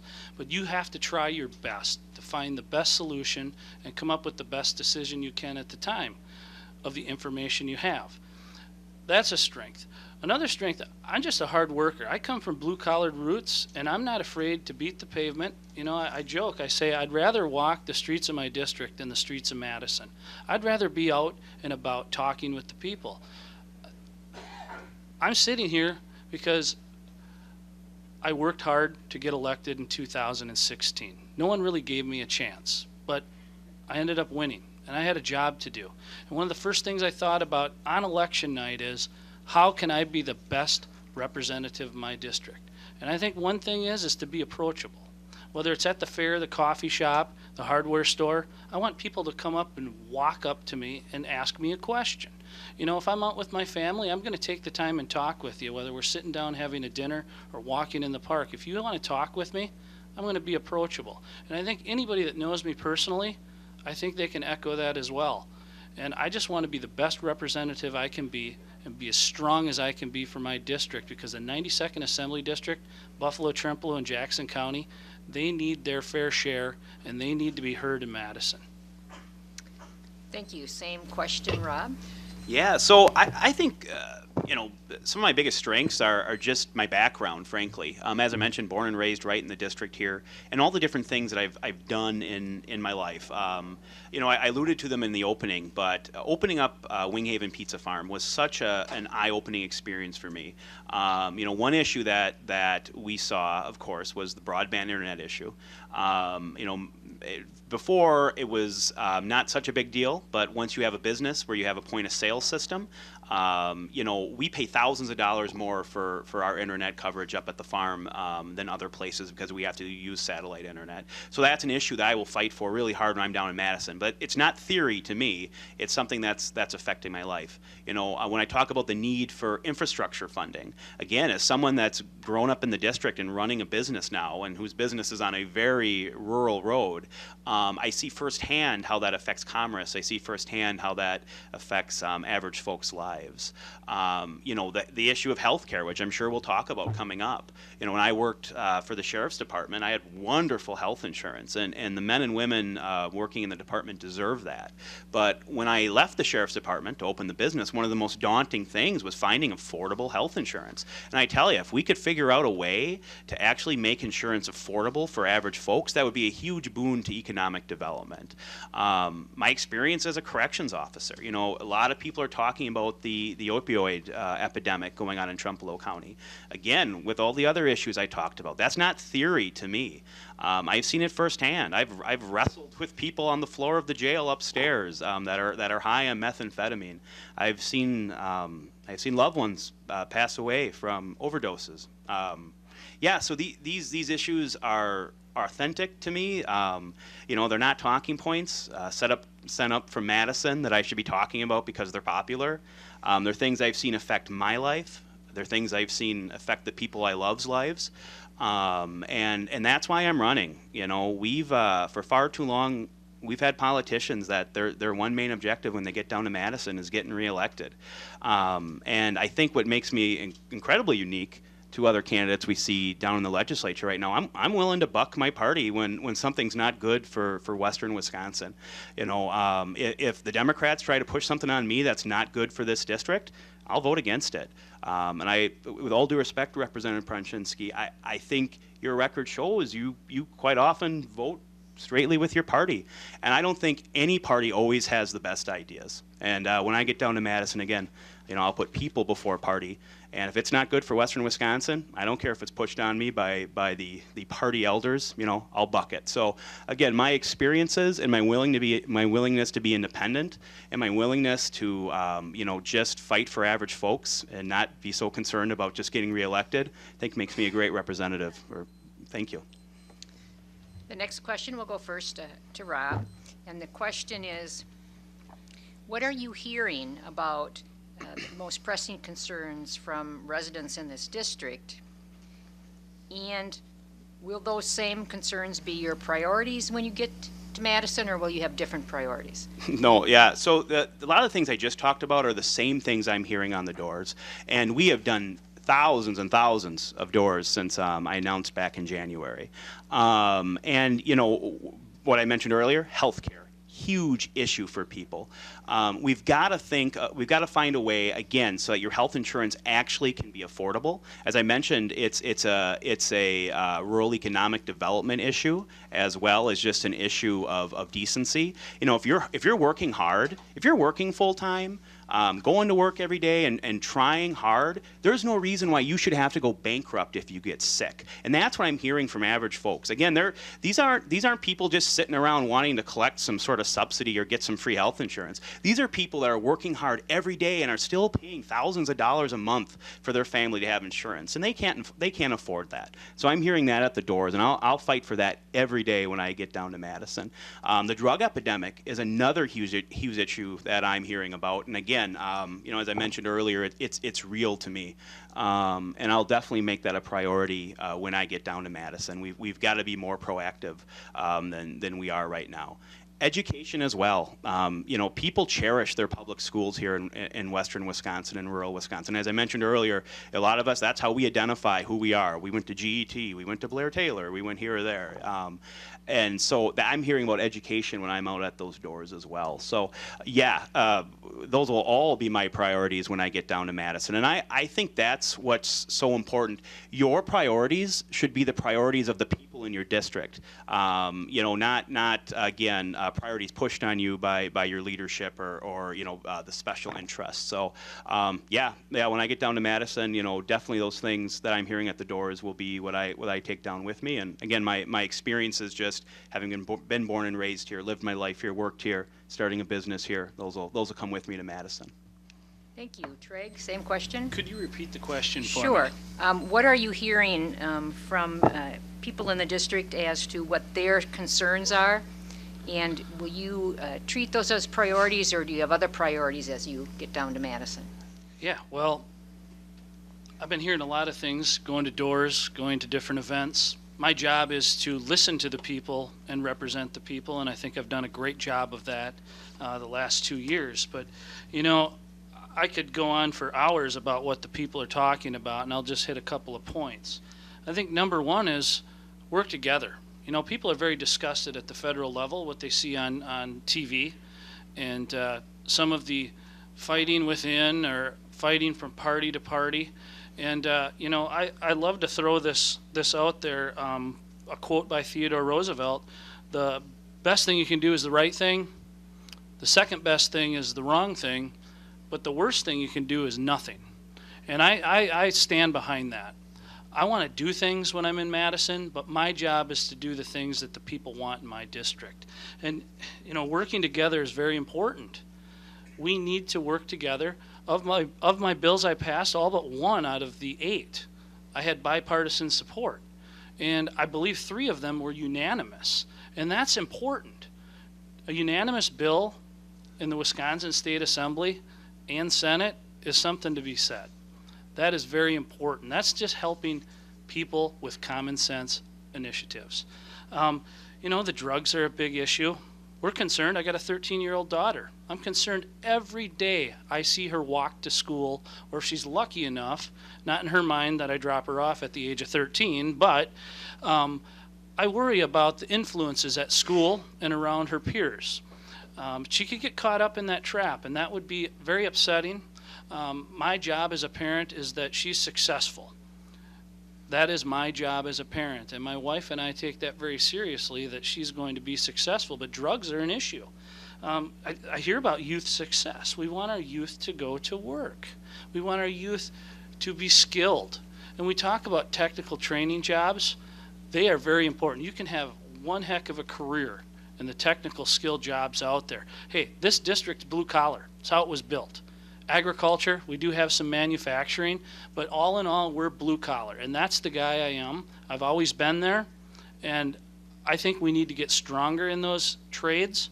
And of course, the medical field. We need to have workers in the medical field to take care of people like my parents or my in-laws, the baby boomers, the silver tsunami that's coming. We need to be prepared, and that's important to me. So those are some of the things that I'm hearing out there, but getting back to it, my job is to represent the people of my district, and I always will be listening, and I always will fight for the 92nd Assembly District, which encompasses Trempealeau County. Thank you. By the schedule, we need to move to closings. So you'd be first, Trey, for your closing. Well, I thought that was a pretty good closing segment, but I can, if I got One three can more, always pass. if I got 3 more minutes, I might use part of 3 more minutes. But there again, it's been a great experience the last 2 years. I'm very honored to represent the people. You know, being a small business owner, former mayor, a family guy, a volunteer fireman, I love to serve my community. And how this election goes, I don't know. But I promise you this, after the election, no matter what happens, I'm going to do something, and I'm going to be as successful as I can be. And I want to fight for you folks, not just here in Trempealeau County, but across the district, to put us on the map, to give us growth opportunity. And if I get another term, I'm not going to sit back and say, I got reelected. That's good enough. That's not good enough. I have to walk the streets of my district, and I will continue to do that if I'm reelected. And I just want to say thank you for everybody here tonight. Thank you for everybody at home listening. I hope to see you soon. I'm going to be on the doors every day like I have been for a number of months. And don't be shy to say hello and talk about the issues. And it's good to see everybody. Thank you. All right. Well, again, thank you so much for coming tonight. This has been a really great time to be able to talk about some of the issues. And, you know, like I mentioned earlier, I'm running because of my experiences growing up here, going to school here, opening a business here, working for the Sheriff's Department right here in the 92nd Assembly District. And, you know, at the end of the day, you need to look at, you know, who do you think is going to be more authentic? Who do you think is going to fight for the issues you actually care about? Who do you think is going to be more independent? And again, my motto of people before party, it's not just a mantra. I think I'm one of the few people that are willing to, again, buck their party when it's not good for their district, and I'll do that if I get down to Madison. Also, I think you have to look at the record of our current representative, and I do have a lot of respect for you, Representative Pronshinsky. Anyone who's willing to step up to the plate and run for office deserves a lot of respect. But the reality is, you know, we over the long term have seen things come out of Madison that haven't been good for Buffalo, Trempealeau, and Jackson counties. You know, our schools again are being underfunded. Money is being diverted to private voucher schools. We're seeing, healthcare not be tackled, not being treated like the issue that I'm hearing people talk about at the doors, that the priority that it needs to be. A broadband internet expansion. We need to treat that like our grandparents did with rural electrification. And we're not seeing the state, I think, take it seriously enough. So I think if you look at, again, our current representative's record, I think his priorities haven't been focused on what average folks of Buffalo, Trempealeau, and Jackson counties need. I think they've been focused on doing what his political party has wanted him to do. And again, when I get down to Madison, I'll put people before party. I will put the interests of average folks before political interest every day. Because, my goal isn't to make a career out of being a politician. It's to go down there, shake things up a little bit, fight for the average people of Buffalo, Trempealeau, and Jackson counties, come back and run my small business, and hopefully, God willing, raise the 6th generation on my family's farm someday. So, again, thank you so much for letting me speak with you tonight. And again, the name's Rob Grover, and I want to ask for your vote on November 6th. Thank you so much. Thank you, gentlemen. We'll get set up for the next group. Candidates for Trempealeau County District Attorney Rick Niemeyer and John Seisha. Oh, yes.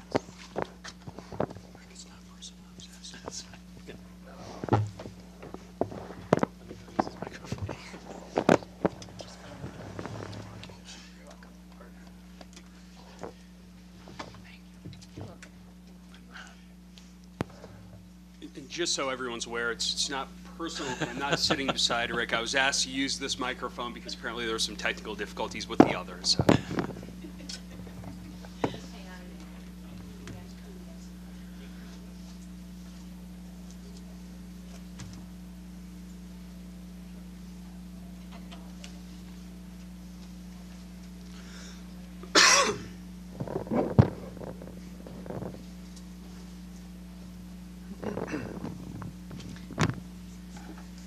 So I'm just going to say, the questions, audience, come up with something.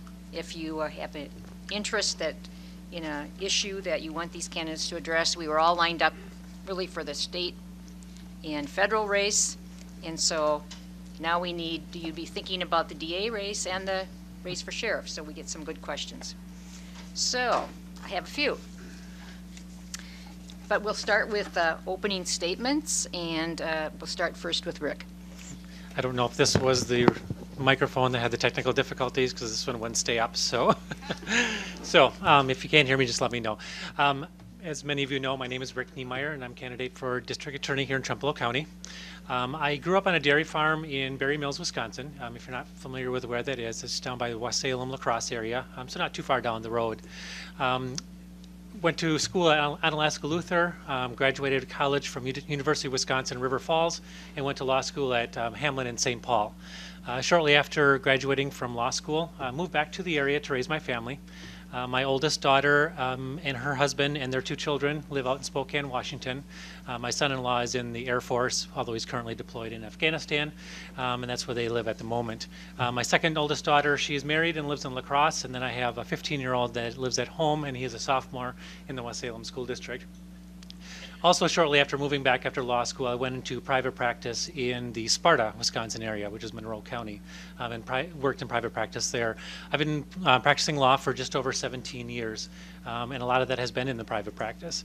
I worked at a law firm in Sparta before myself and another attorney. We opened our own law firm and did that.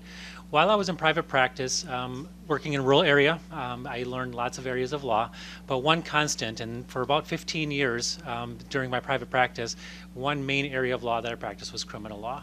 I've handled hundreds of criminal cases over the years, ranging from disorderly conducts to drug cases, to sex assault cases and homicide cases. So I've had a wide variety of cases that I've handled and that I'm familiar with. I'm familiar with the criminal procedures, and I'm also familiar with the substantive law when it comes to criminal law. I also have a lot of experience with the CHIPS cases, and I mention that because the district attorney's office here in Trempealeau County handles those types of cases as well. I've represented parents, and I've also done as guardian ad litem, so I've done a number of those cases as well too. And I've also litigated many jury trials over the years as well too, again, from disorderly conducts to drug cases to sex assault cases. So I have a wide range of experience. In July of 2017, I came to work for Trempealeau County as its corporation counsel, and I currently work there now. So I have been looking out for the best interests of Trempealeau County, basically on a daily basis. Even when I'm at home on the weekends, I am working on it too. So I've been working for Trempealeau County since July of 2017, and recently have become a resident of the village of Trempealeau. So I have made that official now. Decided not to wait until the election results come in. Decided to do that now because Trempealeau County is a place I've been working for quite some time now, and I've been here before then, so know how beautiful the area is. So that's a little bit of information about myself. I suspect through the questions you'll get to know a little bit more about some of the things that I would like to do as district attorney. Thank you. Thank you. Your opening, John? Thank you very much. Thank you, Attorney Franz. Thank you, UW Extension, and thank all of you for being engaged in this process, for being here tonight, and for watching us at home. I greatly appreciate you guys providing me with the opportunity to share my message, and thank you for being involved in this process. My name is John Seisha. I'm from Galesville, and I'm running for district attorney in this district attorney election. I grew up in Galesville in southern Trempealeau County. I graduated from Gale Electric Trempealeau like Rob Grover, but I graduated in 2001.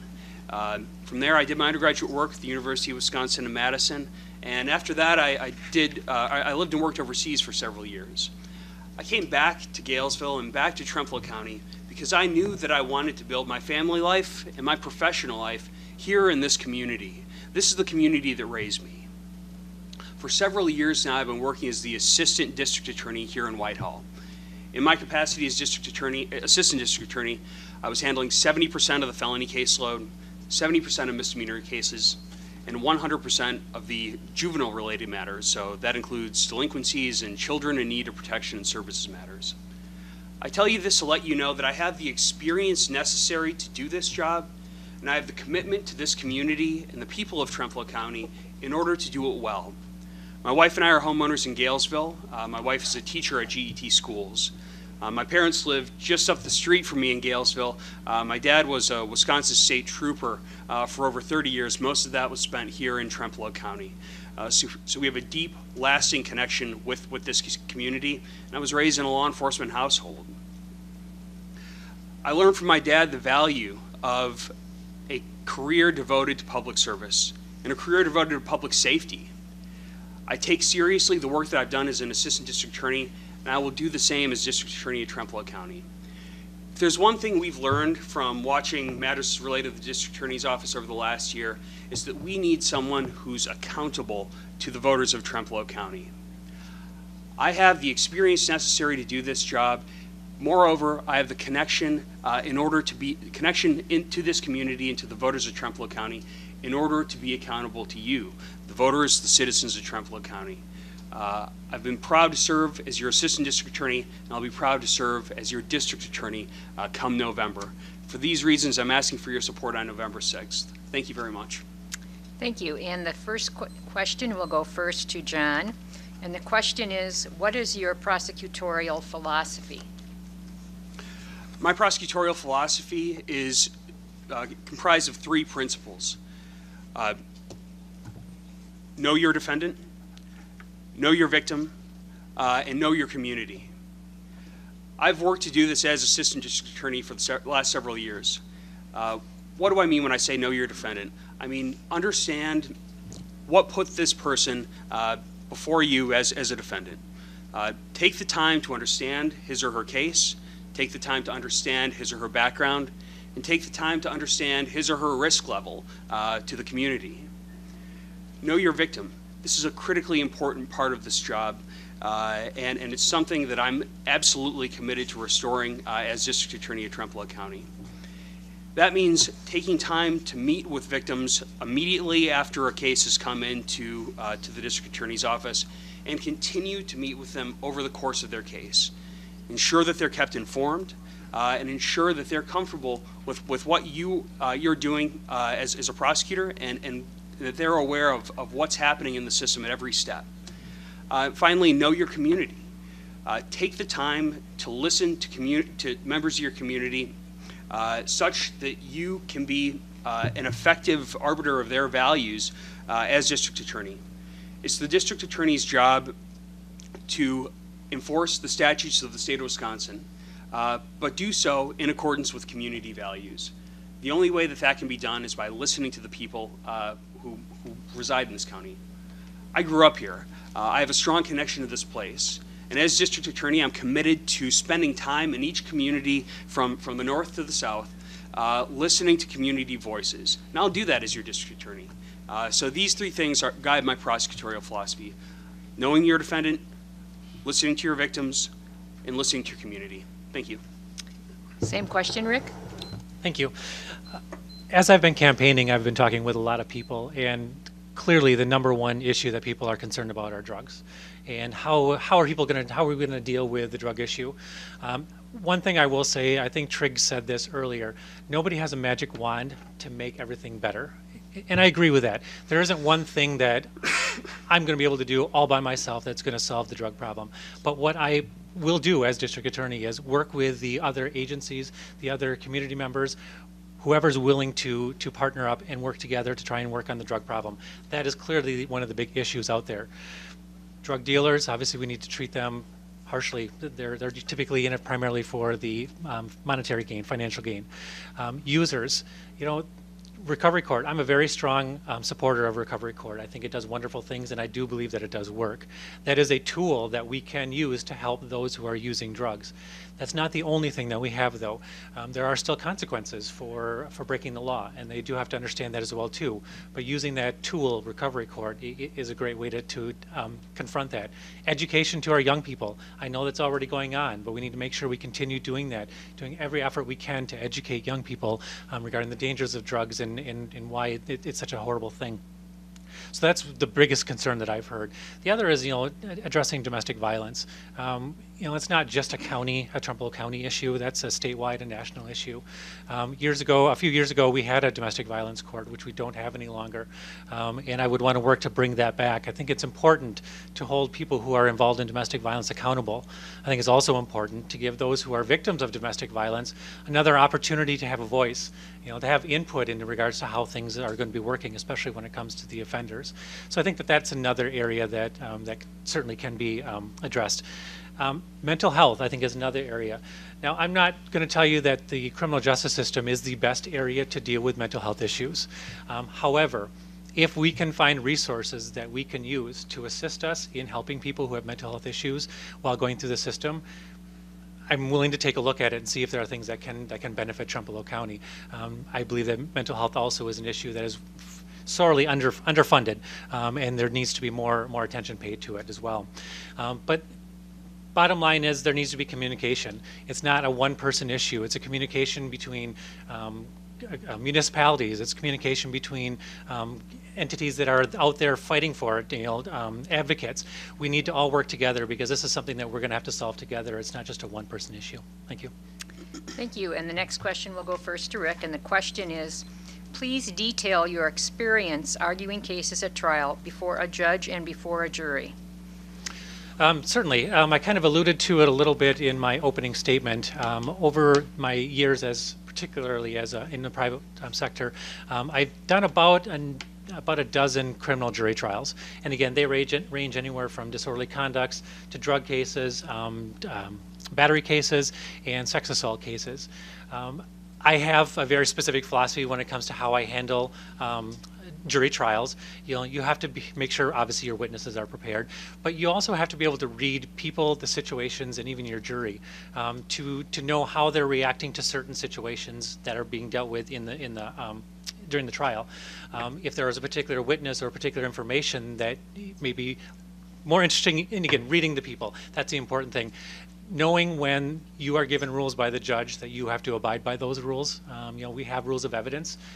We have decisions made on motions for a reason. The attorneys are supposed to abide by the rules that we're given. We may not always like them or agree with them, but we do have to abide by them. I'm very comfortable when it comes to a courtroom. I always tell, particularly my clients, my opening statement in a jury trial is going to be short and sweet, and you're going to wonder what I just did. But when it comes to those closing arguments, that's where I I enjoy those, and I say enjoy because it's where you can bring everything that the jury has had, the little bits and pieces, and give them the full picture. And that's an enjoyable thing to do because they may have heard a few things but may have forgotten a few things along the way, so you can bring it all together for them. So I'm very, very comfortable when it comes to being in front of a jury or even a judge. Particularly in private practice, I was in court on a daily basis. I traveled around to different counties, including Trempealeau County, in my practice, and I was in front of a judge on a regular basis, so I got to know not only the judges but other attorneys as well. So I'm very comfortable in how I conduct myself and how I handle myself in front of a judge or a jury. Thank you. Same question, John? Thank you very much. I've participated in a handful of criminal jury trials in my experience as assistant attorney here in Trempealeau County. Those have ranged from OWI matters to more serious violent crimes. But it's also important to mention that while going to trial is an important, a critically important part of this job, the vast majority of the work is done outside the presence of a jury. Over 95% of criminal cases, I think nationwide, are resolved with guilty pleas. And I can tell you that in my experience as a prosecutor, I've negotiated hundreds of guilty pleas and dispositions that I'm very comfortable with. At the end of the day, we need to look at what disposition is going to best serve a community. If we can if we can have a criminal defendant take accountability for his or her actions, enter a guilty plea, and end up with a disposition that keeps the county safe, that holds that person accountable, and deters that person from recidivating, we are in a good position. And I'm proud of the work that I've accomplished. I'm not afraid to go to trial, and I've done it on numerous occasions, both in the civil and criminal context. But more importantly, we need to do what's right for our community and what's right for the victims of crimes. We need to ensure that dangerous offenders are punished and that they're kept off the streets of our community. We need to ensure that they are penalized with severe terms of confinement for violent offenders. We also need to ensure that they're placed in contact with treatment, whether that be through the Wisconsin State Prison System or through the Department of Corrections in the community to ensure that they don't end up back in the criminal system. Similarly, with substance abusers, the vast majority of our felony cases in Trempealeau County are comprised of substance abuse cases. We need to ensure that these people are held accountable for their actions, but we also need to place them in contact with tools and direction to ensure that they don't end up back in the system again. Do we need to go to trial to determine whether or not a person was in possession of methamphetamine? Most of the time we don't. But we're able to get good outcomes for those individuals and for the community with resolution short of trial, and I'm proud of the work that I've accomplished. At the end of the day, whether a case is resolved through trial or through a guilty plea, we need to ensure that our community is protected and that offenders are placed in contact with services such that they do not end up back in the system again. Thank you. And the next question will go first to John. And the question is, what is your opinion on the Second Amendment, and how will you ensure the rights provided through the Second Amendment are protected in your position as DA? When I was in law school, Wisconsin formalized the Castle Doctrine here in our state. And I'm a firm believer in the Castle Doctrine. People have every right to feel secure in their homes and to defend them by any means necessary. I grew up in a law enforcement household. My dad carried a gun every day to work. I grew up learning how to handle firearms safely, how to shoot them safely, and it's something that I enjoy to this day as a pastime.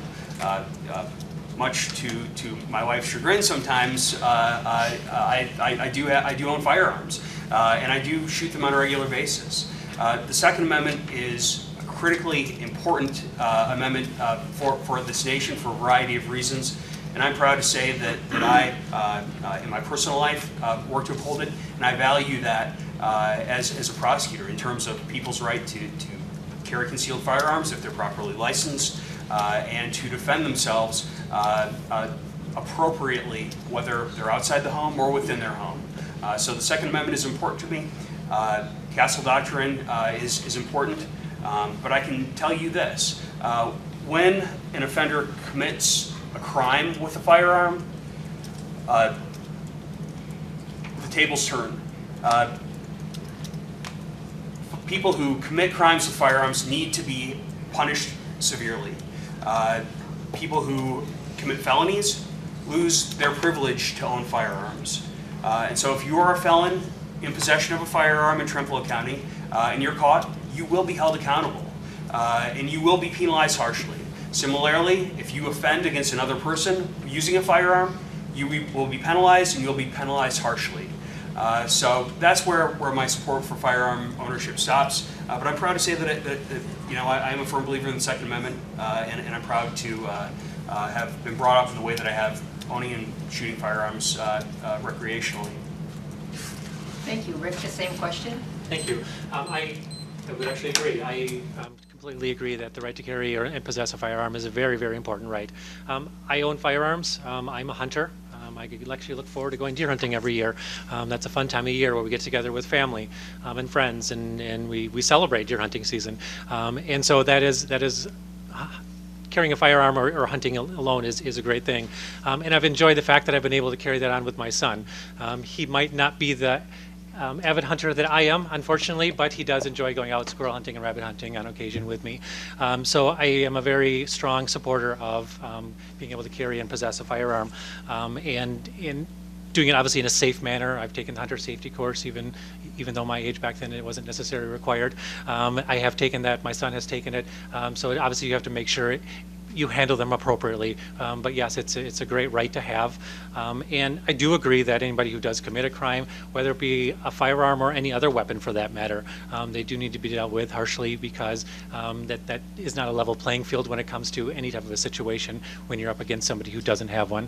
But my position is that the right to possess and own a firearm, absolutely everybody should exercise it. Thank you. And the next question goes first to Rick. And the question is, what is your plan for recovery court? Will that program change if you would be elected DA? I don't have any specific plans to change the recovery court. When I was in private practice for about 3 years, I worked with the Ho-Chunk Nation, and we set up a recovery court for the Ho-Chunk Nation. That particular recovery court was in the CHIPS area, when children had been removed from their parents due to drug and alcohol issues. And our goal was to intensify the treatment and the programs for them so we could reunify them with their children sooner. Statistics are out there that children want to be with their parents as long as it's in a safe environment. And the sooner we can reunite them, the better off they're going to be. So that was our goal in that particular recovery court. And I was very proud of the work we did there. Before I left private practice to come to Trempealeau County, we had our first graduate. And it's a great feeling to see them, that they've succeeded.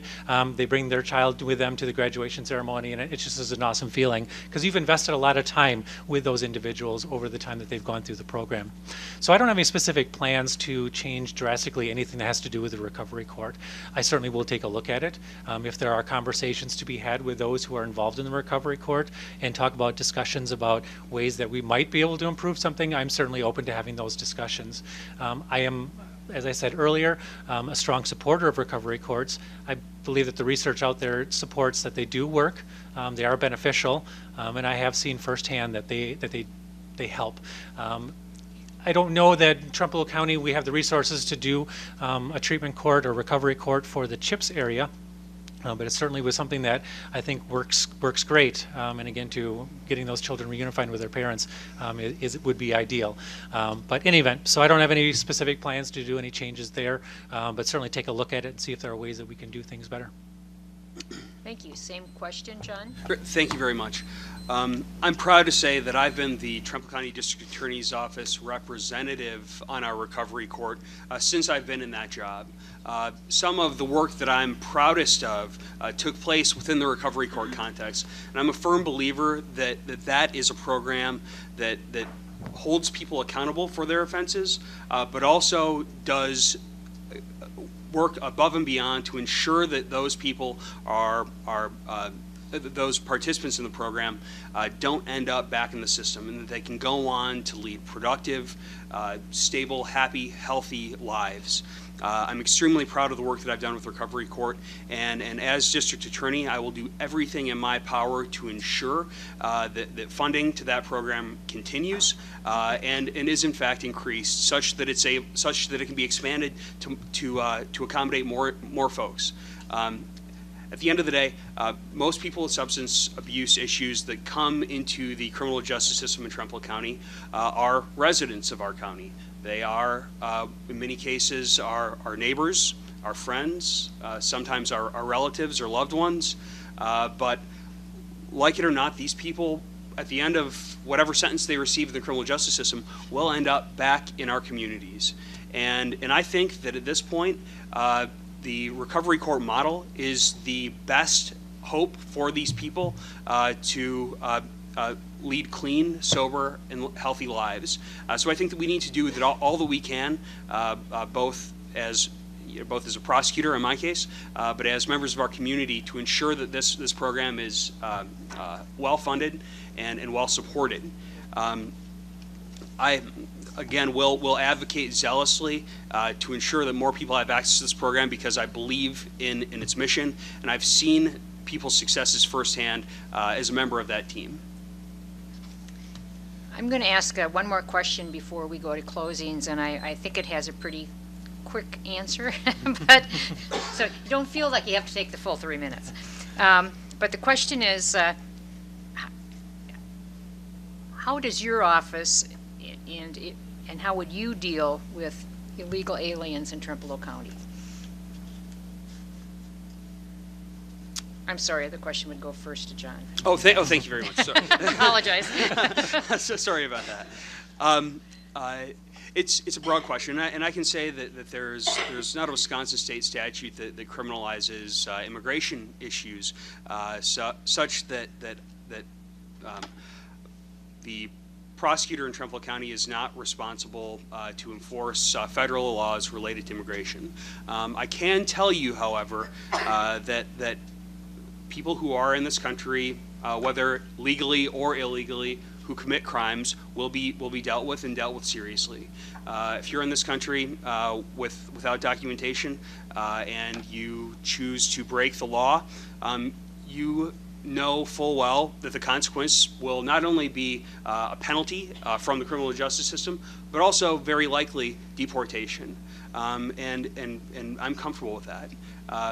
I will not go out of my way, however, as a prosecutor, to make life difficult for people who are trying to build their lives, build their families' lives, and make a better community and a better life for themselves in this county. But I will hold accountable those folks who do commit crimes. I would also say that on that issue, it's on the issue of immigration matters and undocumented folks in our community. I think it's also important to remember that we need, as a community, to build bridges to immigrant populations for a variety of reasons. Perhaps the most important is, unless there are open lines of communication between members of the criminal justice system and members of local government and members of the immigrant community, many crimes will be unreported and will go unaddressed. These include substance abuse matters, they include human trafficking related matters, matters of violence and abuse. It's imperative that I, as a prosecutor, do everything in my power to keep lines of communication between the immigrant community in Trempealeau County and my office and the immigrant community and law enforcement open and free-flowing, such that people are not being victimized in our community, whether they be here legally or illegally. No one deserves to be victimized, regardless of your immigration status. And I think that we need to build relationships in order to make that happen. Same question, Rick. Thank you. I actually agree with a lot of what John said. As a prosecutor, I'm not going to actively seek out individuals who are not here legally. If a referral is made to the district attorney's office and I'm the district attorney, I will look at the referral as I would whether the person is documented or not documented. The case wouldn't be handled any differently when it comes to the penalty that might be imposed on that particular person. I agree they need to be held accountable even if they're not here legally. But again, too, as a prosecutor, I'm not going to seek those individuals out. I will handle those cases just as I handle any other case. If the federal government, who is in charge of the immigration laws, chooses to take action, obviously that would impact our case.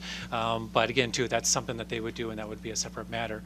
And I do agree that building those bridges with those communities, any kind of a minority community, is important because I do believe that there is underreporting, and I do believe that there's fear that things are going to be done differently to them because of it. So I do believe that building those bridges is important. They deserve to have the same protections under the laws that we have. But again, too, if you are here illegally, there may be things that as a county we aren't going to do, but that you're going to have to deal with. But I would still handle those cases just as I would handle any other case. Thank you, and we're ready for closings. And Rick, closing first from you. Thank you. I do want to thank everybody for being here this evening. I'd love to see the great turnout. Thank the UW Extension and TCC TV for hosting this, and for Attorney France for being here as well. As I've told you, I've been working as Corp Counsel now since July 2017, and I enjoy my job. And over the past year, when I've seen the things that have been coming out of the District Attorney's Office, I kind of had a front row seat to seeing some of the things that were going on. And that just prompted me, and that got me to thinking, I wasn't looking to change jobs, but as a person who's invested in this community, I mean, I spend my days making sure that the best interests of Trempealeau County are being protected. I made a conscious decision that I was going to run for district attorney because I felt that Trempealeau County, they need a clean slate. They need an alternative choice as district attorney. And I feel that I can offer Trempealeau County an alternative choice and a clean slate. I have the experience necessary. I've gone over with you a couple of times now. I've been practicing law for over 17 years. I've been practicing criminal law for over 15 years. I've handled a wide variety of criminal cases, CHIPS cases. I have that experience that's necessary. I've done jury trials, both criminally and civilly, on a wide range of different types of criminal charges. So I have that experience. I also have the established relationships with community members. Obviously, as Corporation Counsel, I deal with the county board on a regular basis. I have that relationship there. I have a relationship with local law enforcement, the sheriff's office here, and I work with them on an almost daily basis. I have connections with the other local law enforcement agencies as well in my job as Corporation Counsel, through the mental health commitments and even through the child support agency. So I have those relationships established as well. I have relationships established with other municipalities, their boards, and their residents, again, through my job. I see those people outside of work as well too in the community as I'm going about eating or to the store, whatever the case might be. I see those individuals, and we recognize each other, because at the end of the day, we're all working together to make sure that Trempealeau County is the best county that can possibly be. We want to make sure that people come here for the right reasons, and that we're in the publicity for the right reasons. So at the end of the day, when we're out and about, we're all in the same community. We all have the same goals. We want to accomplish the same things. So I feel that I have the qualities that are necessary to be your next district attorney, and I would appreciate your support and your vote on November 6th. Thank you. Your closing, John? Thank you very much. And again, thank you all for being engaged in this process. I greatly appreciate your time and attention tonight. Thank you again, Attorney Franz and UW Extension. I returned to Trempealeau County. I moved back to Trempealeau County because I wanted to live in this community. I wanted to live in this community that raised me. I wanted to live with the shared sense of culture and community that you can only get in a place like ours, a community like ours. Trempealeau County is my home. I've lived here for decades. I have a strong connection to law enforcement. I grew up in a law enforcement home. Many of my closest friends in this area are members of law enforcement, and I'm proud to say that. I take very seriously the work that I've done as a prosecutor in Trempealeau County, and I'm extremely proud of that work. I've been a prosecutor in Trempealeau County, and I've handled cases in a number of counties throughout western Wisconsin. Jackson, Buffalo, Pepin, Monroe, and others. I'm extremely proud of my experience as a prosecutor, and I'm proud of the work that I've done, the victims that I've served, and the people whose lives I've helped to transform through my work as a prosecutor. I have a connection to Trempealeau County and a connection to this job that can only be gained through lived experience. I've lived here for decades of my life, and I'm proud of that fact. If you don't have a connection to this community, the work of a prosecutor, the work of a district attorney is just a job. For me, this is not just a job. This is a true avocation. It means a tremendous amount to me to do this work that I do, and I take it incredibly seriously. I don't need to pretend to have experience as a prosecutor. I've been effectively running the district attorney's office by certain metrics for the last several years. I was handling 70% of felony cases, 70% of misdemeanors, and 100% of the juvenile caseload. So I have the experience necessary to do this job from a professional standpoint. But most importantly, I have the accountability needed in order to serve the people of Trempealeau County well, and in order to keep this county safe. For these reasons, I'm asking for your vote on November 6th. Again, my name is John Seisha. Thank you very much for your time and attention this evening, and I'm asking for your vote for these reasons. Thank you very much. Thank you, candidates for the DA position. Okay, so our sheriff candidates who've been waiting patiently are now at the table and are ready to begin. And I'm going to apologize if I don't quite pronounce names right, because I'm not from this area. Is it Kevin Deering? Deering. And Brett Semmington? Yes. Oh, good. Thank you. So we'll start with opening statements, and Kevin, you're first. Good evening. I'm Kevin Deering, candidate for Trempealeau County Sheriff, and I'm originally from Gellsville. My mom's a Gunderson from Ettrick, and I have family all through the county. So after working with the Chicago Police Department for 12 years, I was hired by the Trempealeau County Sheriff's Office. I retired from Chicago, and I brought my wife and my 3 kids back home to raise them in a better place. We currently live outside of Ettrick. So during the last year, I've spoken to thousands of Trempealeau County residents while attending fundraisers, sporting events, and walking door to door. I've learned a lot about what Trempealeau County residents want, especially what they want from their sheriff's office. From Trempealeau to Arcadia, Independence to Osseo, they want a sheriff's office they can trust. They want a sheriff's office that represents them, that makes objective decisions and solves their problems. In order for law enforcement to be effective, we need to understand the community and work together to solve their problems. So when citizens voiced their concerns about our district attorney, we took a risk and we stood up for what was right. We voted him out of office by 80% of the vote. And in doing so, we raised the bar for our elected officials in this county. Not only will I expect more out of the DA's office, but I'll expect more out of the sheriff's office, and I'll also expect more out of the people of Trempealeau County. So this county has a drug problem, and it shouldn't be here. And with the right approach, it won't be. In the last 8 years, methamphetamine has increased in Wisconsin 500%. And in Trempealeau County alone, we have on average almost 40 children that are taken out of their parents' homes for child neglect and endangerment, and about 80% of that's drug related. So studies have shown that meth use also increases violent crime, property crime, and traffic related crimes. So it's a community issue that has no limits, and it's affecting our economy.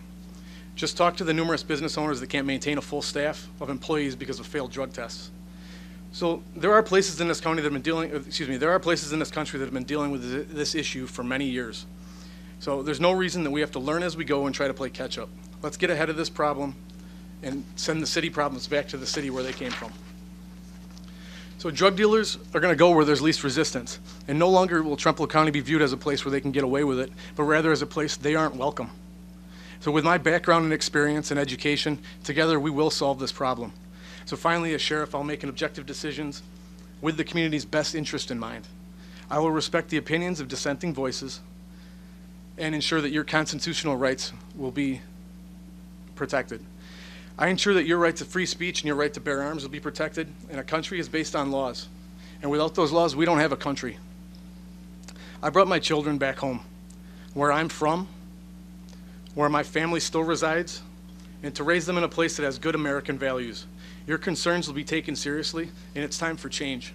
I'm Kevin Deering, candidate for Trempealeau County Sheriff, and I'm asking you for your vote on November 6th. Thank you. Thank you. Brett, your opening? Thank you. I want to thank you all for taking time out of your schedules today to come and listen to us. Thank you to my daughter for sitting on the panel here today, to Melissa, UW Extension, for hosting this, and to Attorney Franz for moderating for us today, and to everybody who gave up the Milwaukee Brewers to watch us tonight. I've been with the Sheriff's Office for 29 years, but more importantly, I've been with this county for 51. I was born and raised in the village of Oliva, and I've spent my life dedicated to the community I live in, and for the last 29 years, the community where I work. Running for sheriff is not something I take lightly. The responsibilities that come with this office require a dedicated public servant, and my record proves that I am that. My biography that you have in your hand tells about my career with the Sheriff's Office, and I'll talk a little bit more about that at the end. And it talks about the many departments for which I've worked. But outside the Sheriff's Office, I've dedicated much of my life to my community. I've been a member of the Oliva Fire Department for more than 31 years. 10 years I was chief of that organization. I'm now in my 9th year as a treasurer of that organization. Being the chief, I was responsible for convincing young people to join our department, training them, and to make sure that they were safe when it come time to fighting fires, while working within a budget that is almost non-existent in local communities. I've also written 8 to 10 grants with that fire department. One federal grant being $68,000, and several grants being the DNR forest fire grants for less than that, but still just as important. I bring a lot of experience to the Sheriff's Office in alternative funding. I was a member of the inaugural Oliva First Responders, which began in 1989, and I was with that organization for about 10 years. Currently, I'm the head of the Oliva Broiler Festival, and I have been volunteering with that organization for nearly 40 years. I'm on the village board, and I've served on the school board in the Oliva-Strom School District. Duties on those boards included policy and procedure development and updating, personnel contract resolution or contract negotiation, and conflict resolution. Throughout my campaign, I've discussed 3 traits that that make me an excellent choice for sheriff. Honesty. Everybody can say they're honest. For the last 51 years, I've proven to my community and to people I work with that I'm honest. Integrity is being honest with a strong moral compass that points in the right direction. And my ethical standard is as high as it can be. My experience is unmatched in this county, or in this election. I have an excellent working relationship with the police departments in our county, the State Patrol, the DNR, many of the offices within the county courthouse, such as the DA's office, Human Resources, Clerk of Court's office, and Corporate Counsel. And I'll finish later with the rest of it. Thank you. Okay, thank you. And the first question goes first to Brett, and the question is, what would your first priority be upon being elected sheriff? That one's pretty easy to me. The drug epidemic is a priority, but if we don't have the resources to combat the drug epidemic, we are up against the wall. My first priority is to make sure that we are hiring and retaining and training the best quality people that the agency can find. A number of years ago, when I first became a sergeant, we had more than 100 people apply for a job with the Sheriff's Office. This summer, we had 23, and a number of them were weeded out just in the application process. I'm concerned that we're not getting a good quality or good base of quality applicants. I'm not sure what the reason are. Today's climate in law enforcement is dismal. Everything we do is scrutinized by the public, whether it's good or bad. So I think we have a lower student turnout. I am concerned that folks are not applying with our agency, probably because of a stigma that we may have, whether it's real or false. I want to work to improve our image that we truly do want to give everybody the best chance, whether they're male or female or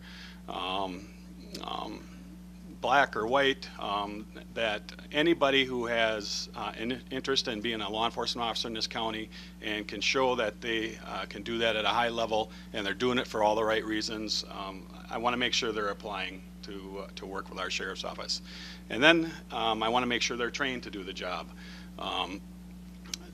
stepping into a squad car with a gun strapped to your side doesn't make you the ultimate or the perfect law enforcement officer. You have to be trained to current trends, and you have to have current technology with you, whether it be the computers in the cars that everybody's working with, or the Facebook on the cell phone that everybody has right now. We have to be trained to what the general public is using and what they expect of us. And the drugs and the drug epidemic is an ever-changing thing. We find a way to combat it on one end, such as we did the meth problem back in the mid-90s. We found a way to combat it. It left our county, but they found other ways to manufacture it, and now it's back. We have to keep up with those changes, and we do that through training and working with other agencies, such as the Metropolitan Enforcement Group out of the La Crosse area, and I plan on using the West Central Task Force in the Eau Claire area much more extensively than we do now, and they will make sure that we have the resources and the training to keep up with current trends. Thank you. Same question. Kevin, what would your first priority be? The culture within the department is an issue that I would like to address pretty much immediately. In 3 years of working in the sheriff's office, we never had a department-wide meeting. We never had a department-wide training. We never had a Christmas party or a department gathering. So it's addressing personnel issues and expectations and consequences, and really defining the mission. That'll be my first priority. I know change is difficult to stomach sometimes, and any concerns will be be addressed directly. I come from a team-first mentality. So what I did in Chicago, I worked in a very violent area of the city. So what we did was, I was on a gang and narcotics team.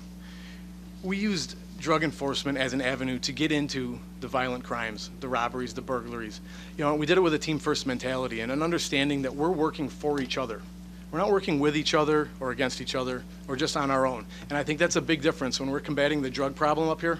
I think a big difference from where I come from is we worked together. And you can have the best traffic stop in the world, but if you're by yourself, it's not worth anything because you can't do anything about it. So you have to have that communication, and you have to have the community. I talked about the congruency of the mission, and that's something that I really noticed. I've worked with hundreds of bosses in my career. I've had good ones, bad ones, creative ones, just brilliant ones.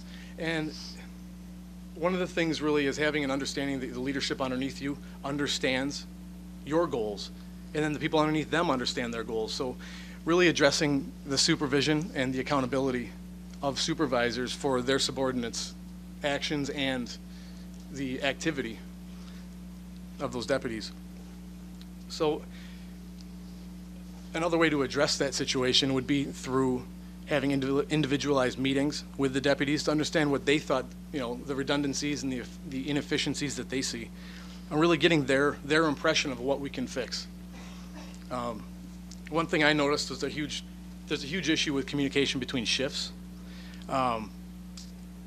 We had one instance where we had a deputy that witnessed, he's a very new deputy, he had about 6 months on the job, and he witnessed a gang member shoot himself in the head. And I was the supervisor the next night. And I walking past, there was a jailer that walked past me and said, "Hey, did you hear what happened to so-and-so?" And I said, "No." And he was working that night. And that is just a very small example of the communication issues that happen within that sheriff's office that I was really upset about that. I talked to the deputy and made sure that he was all right and made sure his head was where it was supposed to be, and if he had any issues that, make sure that he comes talks to me. So. The next question comes first to you, Kevin, and you addressed a portion of this perhaps already, but do you believe there are personnel and disciplinary issues within the sheriff's office, and if so, how would you plan to address them?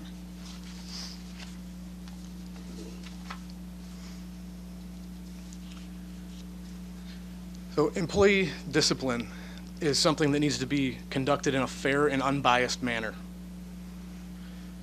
There are laws, policies, and procedures that need to be followed to ensure that employee rights are protected. They're there for a reason, and there are policies and the procedures are there for your employees, and they're also there to hold officers accountable when it's appropriate. as a sergeant, one of the things that I really wanted to implement was a positive progressive discipline. It doesn't start out with making a bad decision and then trying to demote somebody, right? Or trying to suspend them right away. But it starts out with having clear expectations and consequences. And you work your way up, right? So you get into a car accident, whether it was preventable. Well, you know what, there needs to be clear, just like there needs to be clear expectations and consequences for those actions. One of the things that also that I changed, and one of the things that I addressed, was having some sort of positive reinforcement. You know, in my career, I got over 80 awards for a variety of things, right? I mean, letters from the FBI, letters from the Michigan State Police, letters of commendation from citizens. So one of the things that I really enjoyed, especially for my kids and showing my wife, was the things that we did that were tangible. So I created an award for the deputies here that they could actually take home for certain felony arrests, or when they went above and beyond what they wanted, what was really expected of them. You know, so I thought that was something that was very rewarding for a lot of people. I got some good feedback from a lot of deputies. Along those lines, to address the turnover that we were talking about earlier, is deputy growth. You know, stagnation creates pessimism and discontent. And one of the things that I noticed, especially through my career, is I always needed to grow. There needs to be that next step. So going back to talking to the deputies and understanding where their goals are, what they want to do, you know, what they're good at, what they're not good at. We can't be good at everything. You know what? I'm not a traffic crash reconstructionist. You know, my background is drugs. You know, so it's really expanding on what the deputies are good at, and especially with our supervision, you know, what are they good at? You know, should they be behind a desk or should they be out in the field working with people?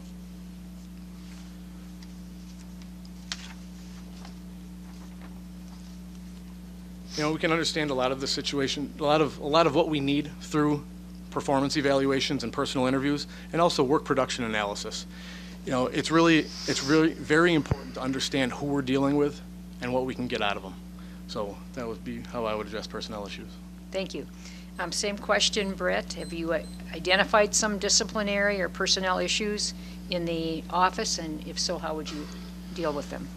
Well, first of all, in my 29 years working for the Sheriff's Office, I'll say today, just like I have for every year since, we have a department full of great supervisors and great employees. And employee discipline is not a real big issue within the department. Although there are issues, just as there are anywhere else, whether it be in the corporate world, the education field, wherever you go, there are disciplinary issues. And there's a number of people every year who lose their job because they leave, they don't like it, they don't perform to standards, and they're terminated or given the option. I believe everybody can make a mistake, and everybody can even make 2 mistakes. All right, you have to learn by your mistakes, and we have a progressive disciplinary structure. Starts out with verbal counseling, and I know that on many occasions employees have had several verbal counselings, sometimes for the same issue, but each issue is treated individually. Progressive discipline does not mean that a person did this, so they're disciplined, now they do something different, so they rise up the scale. Progressive discipline involves an issue being violated more than once.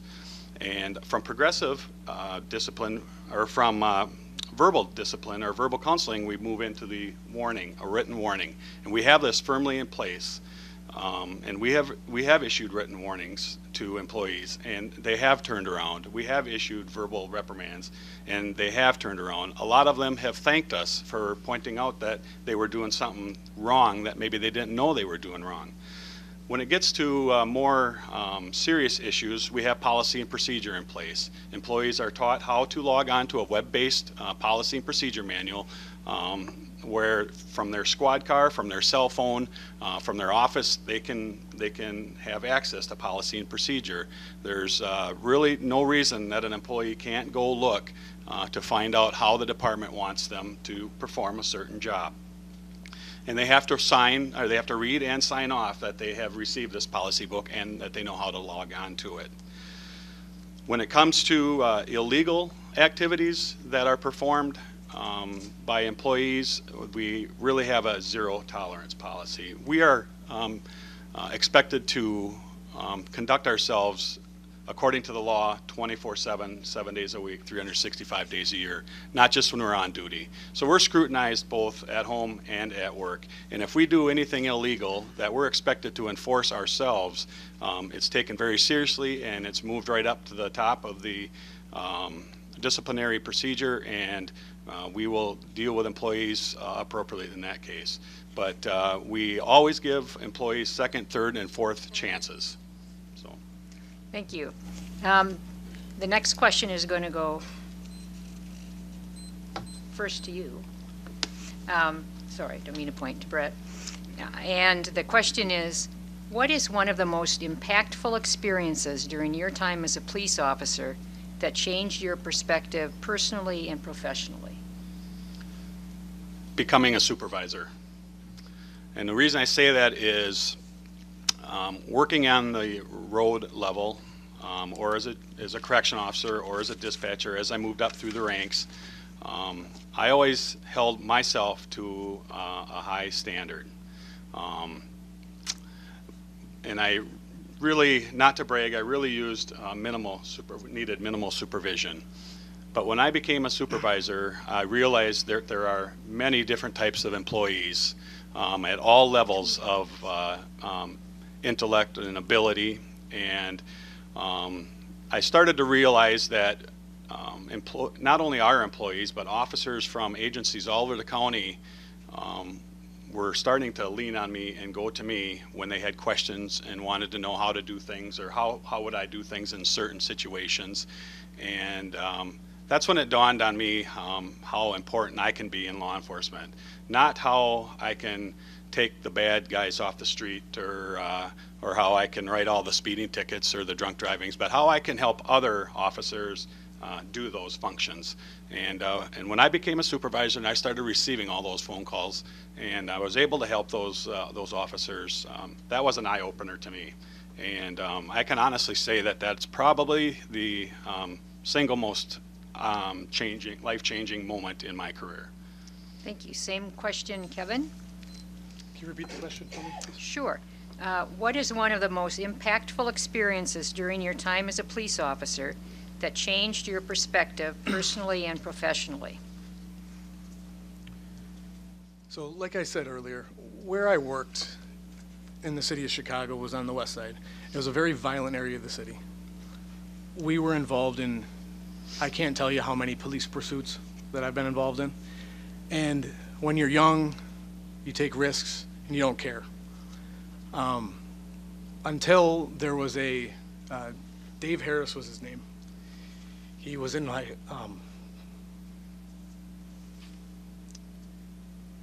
academy class.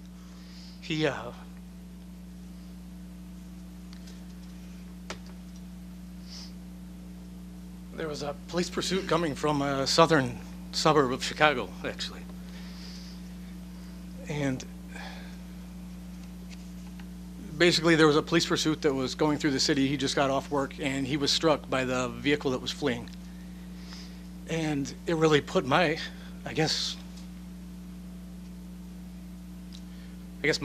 job into perspective. So looking at, liabilities from law enforcement and police, when we're chasing people, why are we chasing, right? There's a huge liability in police pursuits that, why are we chasing? Who's in the car? Do we have radio contact? Do we have enough people? And then after initiating the pursuit, it's looking at a balancing test as to whether or not the risk of the pursuit outweighs the need for arrest. And that's something as sheriff, that's something that's absolutely, more and more police pursuits are happening through our county. There was a time when, about a year ago, there was about 4 police pursuits, and not one person in this sheriff's office and the administration did a review on any of them to see if people were following policy or not.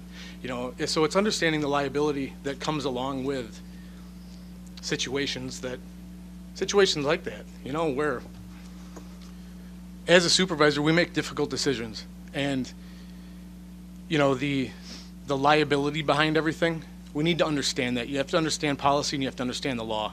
And we have a very serious job, and it's something that affects people. It affects people on a real level. You know, and that goes to a variety of other instances too, of different situations that I've been in. I mean, I've had friends shot, I've had friends killed, I've had friends kill themselves over this job. And it's important they have good leadership. Thank you.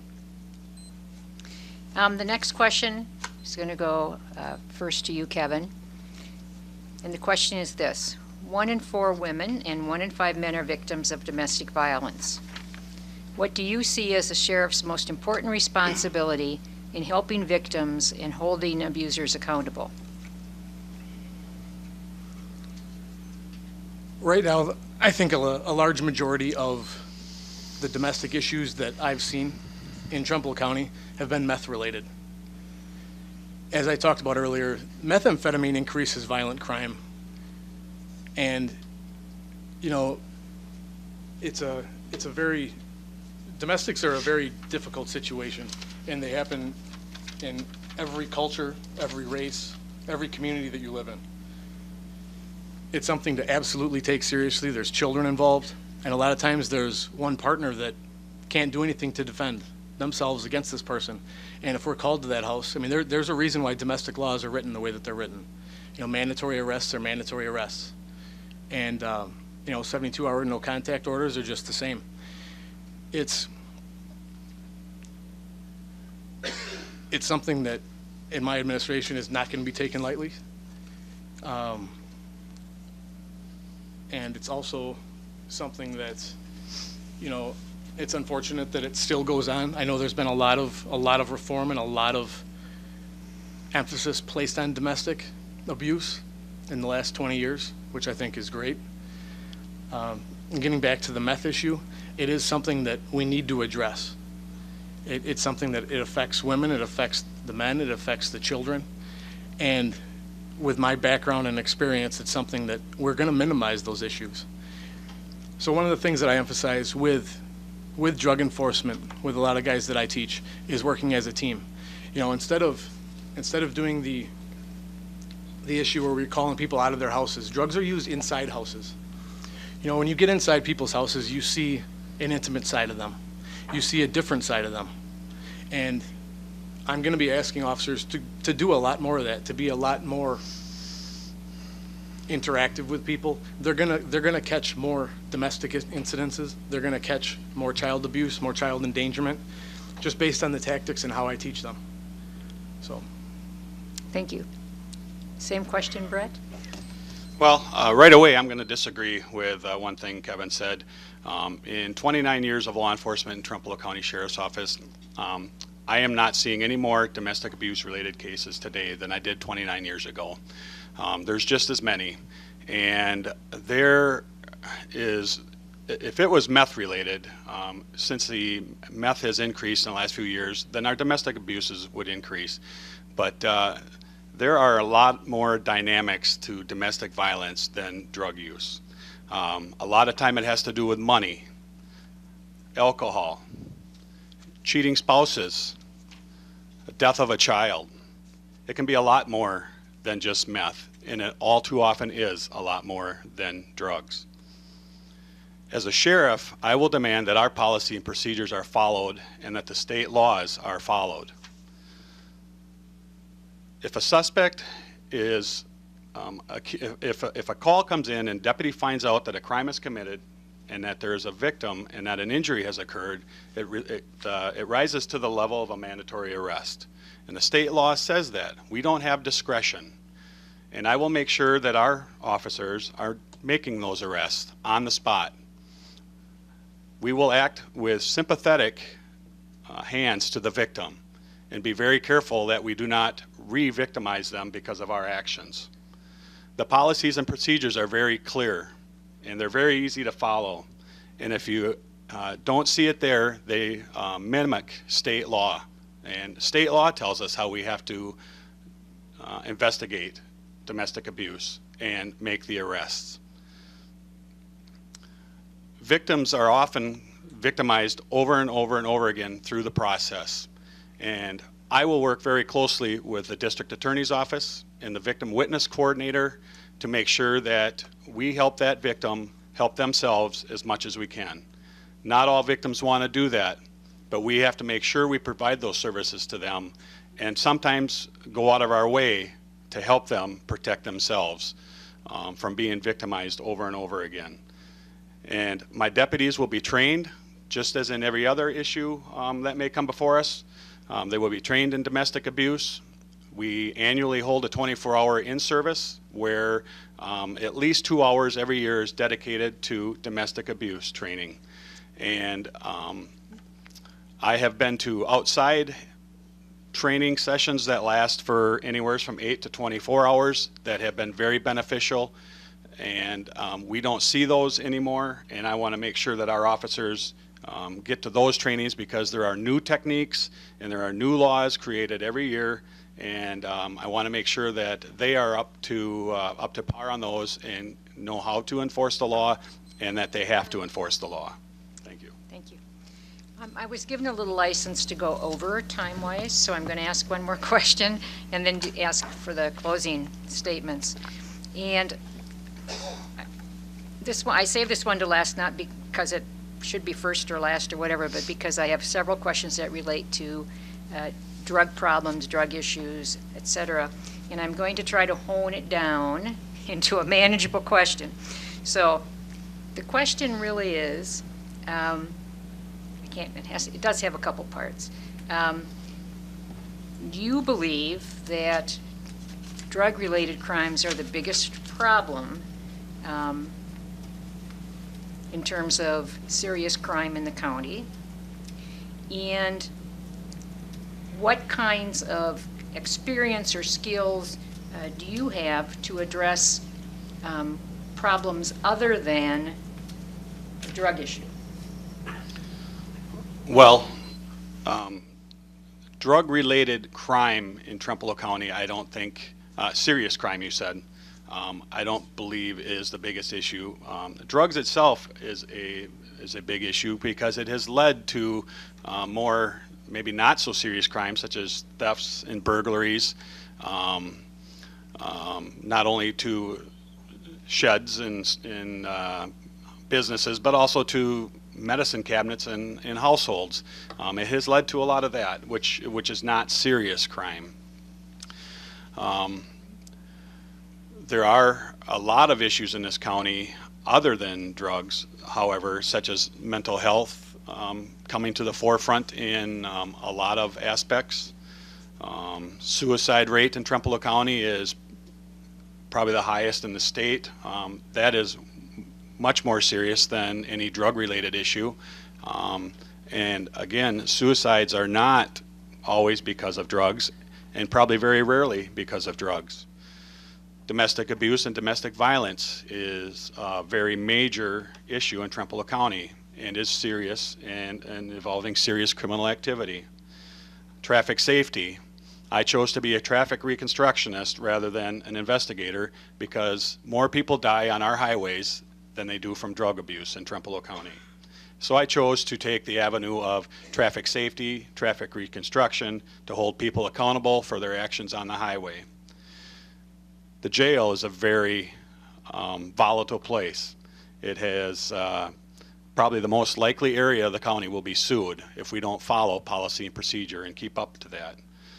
The dispatch center is the lifeline to everybody who lives in this county, and it is the communication center for all fire, EMS, and law enforcement. The communication system within the dispatch center is a multi-million-dollar project that I was part of. It was a very serious issue, and it fixed an issue that was really hampering how law enforcement could respond to issues in this county. Now I know I've probably traveled away from what you really wanted to hear in that answer, but drug abuse in this county is serious, but so are a multitude of other offenses that are going on in this county, some of them more serious than drug offenses. Thank you. Same question, Kevin? Well, I find it's very easy to say it's not drug-related when we aren't doing anything to quantitatively identify the problem. We don't have a computer system or computer database right now that's actually identifying calls that they go out on as being drug related. So I'm going to disagree with him when it comes to the mental health, to the suicides. A lot of them are drug related. They're specifically meth related. So we need to quantitatively identify the scope of the problem. And in order to do that, it is changing a lot of the mission, getting back to what I talked about during the first question in my opening. You know, the drug issue it's an economic equation. It's a supply and demand model, right? So my goal and my plan has three concepts to it. It's a deterrence, it's an early identification, and it's a prevention model. So in contrast, I read, earlier today about methadone clinics being put in the county. Well, if we're going to start putting methadone clinics in our county, that's just going to increase the demand. We're going to have more people that are here to get the subsidized government opiate instead of actually, getting them out of the county and creating a deterrent. It's just a bad idea. So I propose that we develop a strategic plan, somewhat of a demand reduction plan is what I want to call it. It's a compartmentalized plan that's based on each one of the city's problems that I talked about earlier, right? Osseo is a different problem than Trempealeau, than Arcadia, than Gelsville.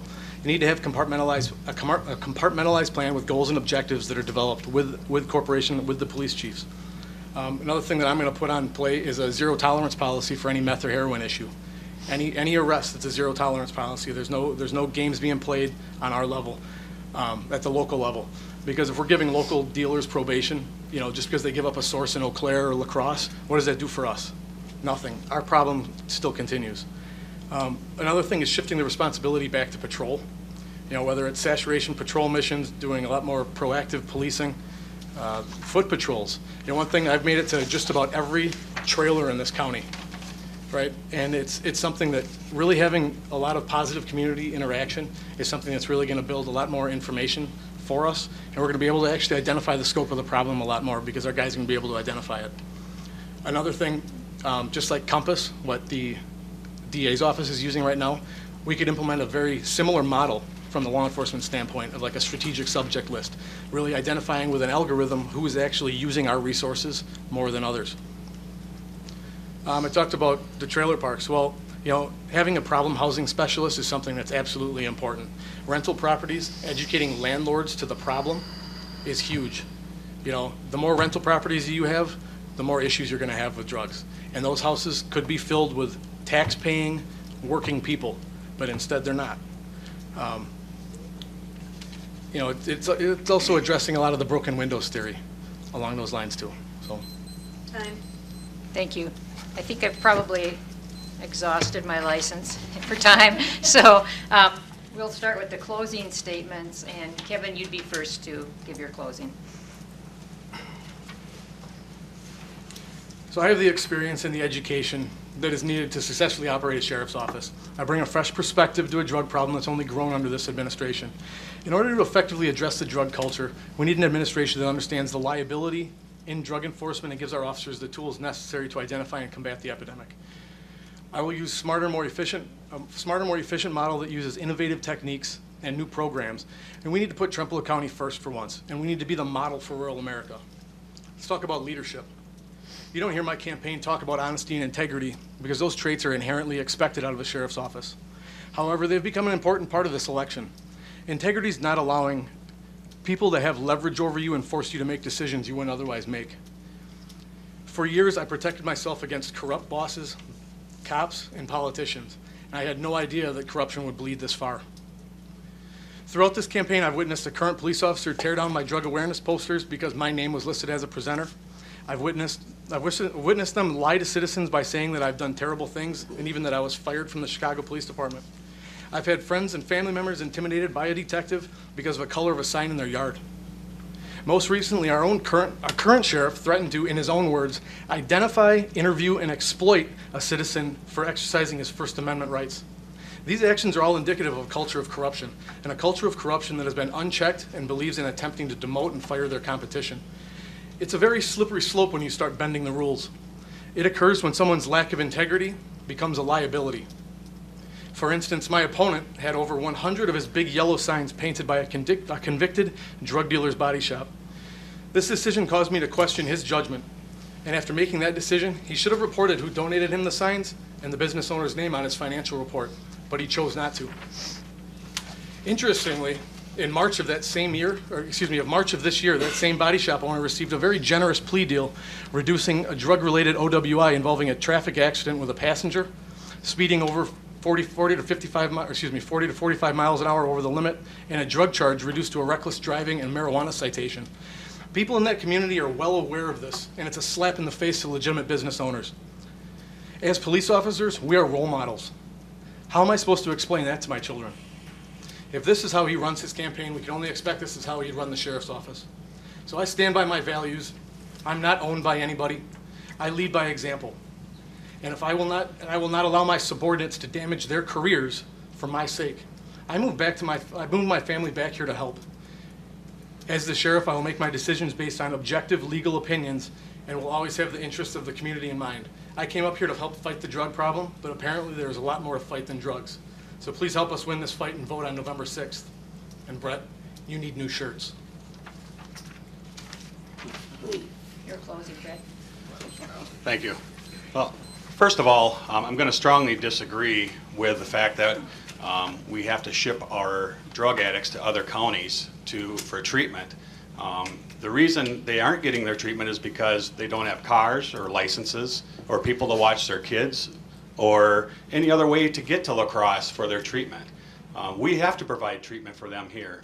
We have Recovery Court, which provides a network of others who are recovering from drug addictions, just like an AA meeting. But they need physical assistance as well. And to think they have to try to get to La Crosse every day for their treatment is wrong. And for us to think we're going to pawn our drug issues off to another county is wrong. Secondly, if this county sheriff's office is so corrupt, why have we not heard that until now? I've been with the sheriff's office for 29 years. Not once have I heard that we are corrupt. It's never even been a rumor. And if we are corrupt, the current sheriff is retiring. Now, my closing statement. As a traffic deputy for 16 years, I've gotten to know the county like the back of my hand. I know every single road. I've gotten to know and talk to many people from the north to the south in this entire county, and I've established great relations with them. I know what type of law enforcement they want. I know what type of law enforcement I want in this county. I'm very familiar with behind-the-scenes activities that go on in the sheriff's office, such as scheduling, policy and procedure development, employee motivation, discipline, budget concerns, and the general day-to-day operations. I want to stress that we have an epidemic of issues in this county, not a drug epidemic. We have many issues facing the sheriff, and I have experience on school board, in the village board, 51 years of life in Trempealeau County that I can draw upon to handle those tough issues that are before us. Often in politics, whether it be federal, state, or local candidates running against each other, claims are made against the other. You've not heard me make one claim against my opponent. Everything I say is about me and what I've done for 51 years to prepare myself for this job. Just as in your state, local, and federal politicians, I challenge you to research the claims that are made. Talk to the people in the know, and don't just believe them because they were said so. On November 6th, I ask for your vote, and I would be very honored to be your sheriff. Thank you all for coming here tonight and watching, and thank you, Ellen and Melissa, and to the panel for assisting us. Have a good evening. Thank you, gentlemen. I also want to compliment the audience for behaving and keeping quiet, because it does help everything run more smoothly. We get more questions in from the candidates, and that's what this is about, to give you information. Melissa? Well, thank you everyone for coming. I'd like to thank my amazing timekeeper, Michelle Weisenberger, the Clerk of Courts for Trempealeau County, as well as to Ellen France for moderating. The general election is Tuesday, November 6th. The polls open at 7 a.m. and close at 8 p.m. Voters can register up until Election Day and on Election Day here in Wisconsin. Voters must show a photo ID in order to cast a ballot. Absentee ballots are still being accepted and are available by contacting your municipal clerk. And also, more information can be found at myvote.wi.gov. Thank you and good night.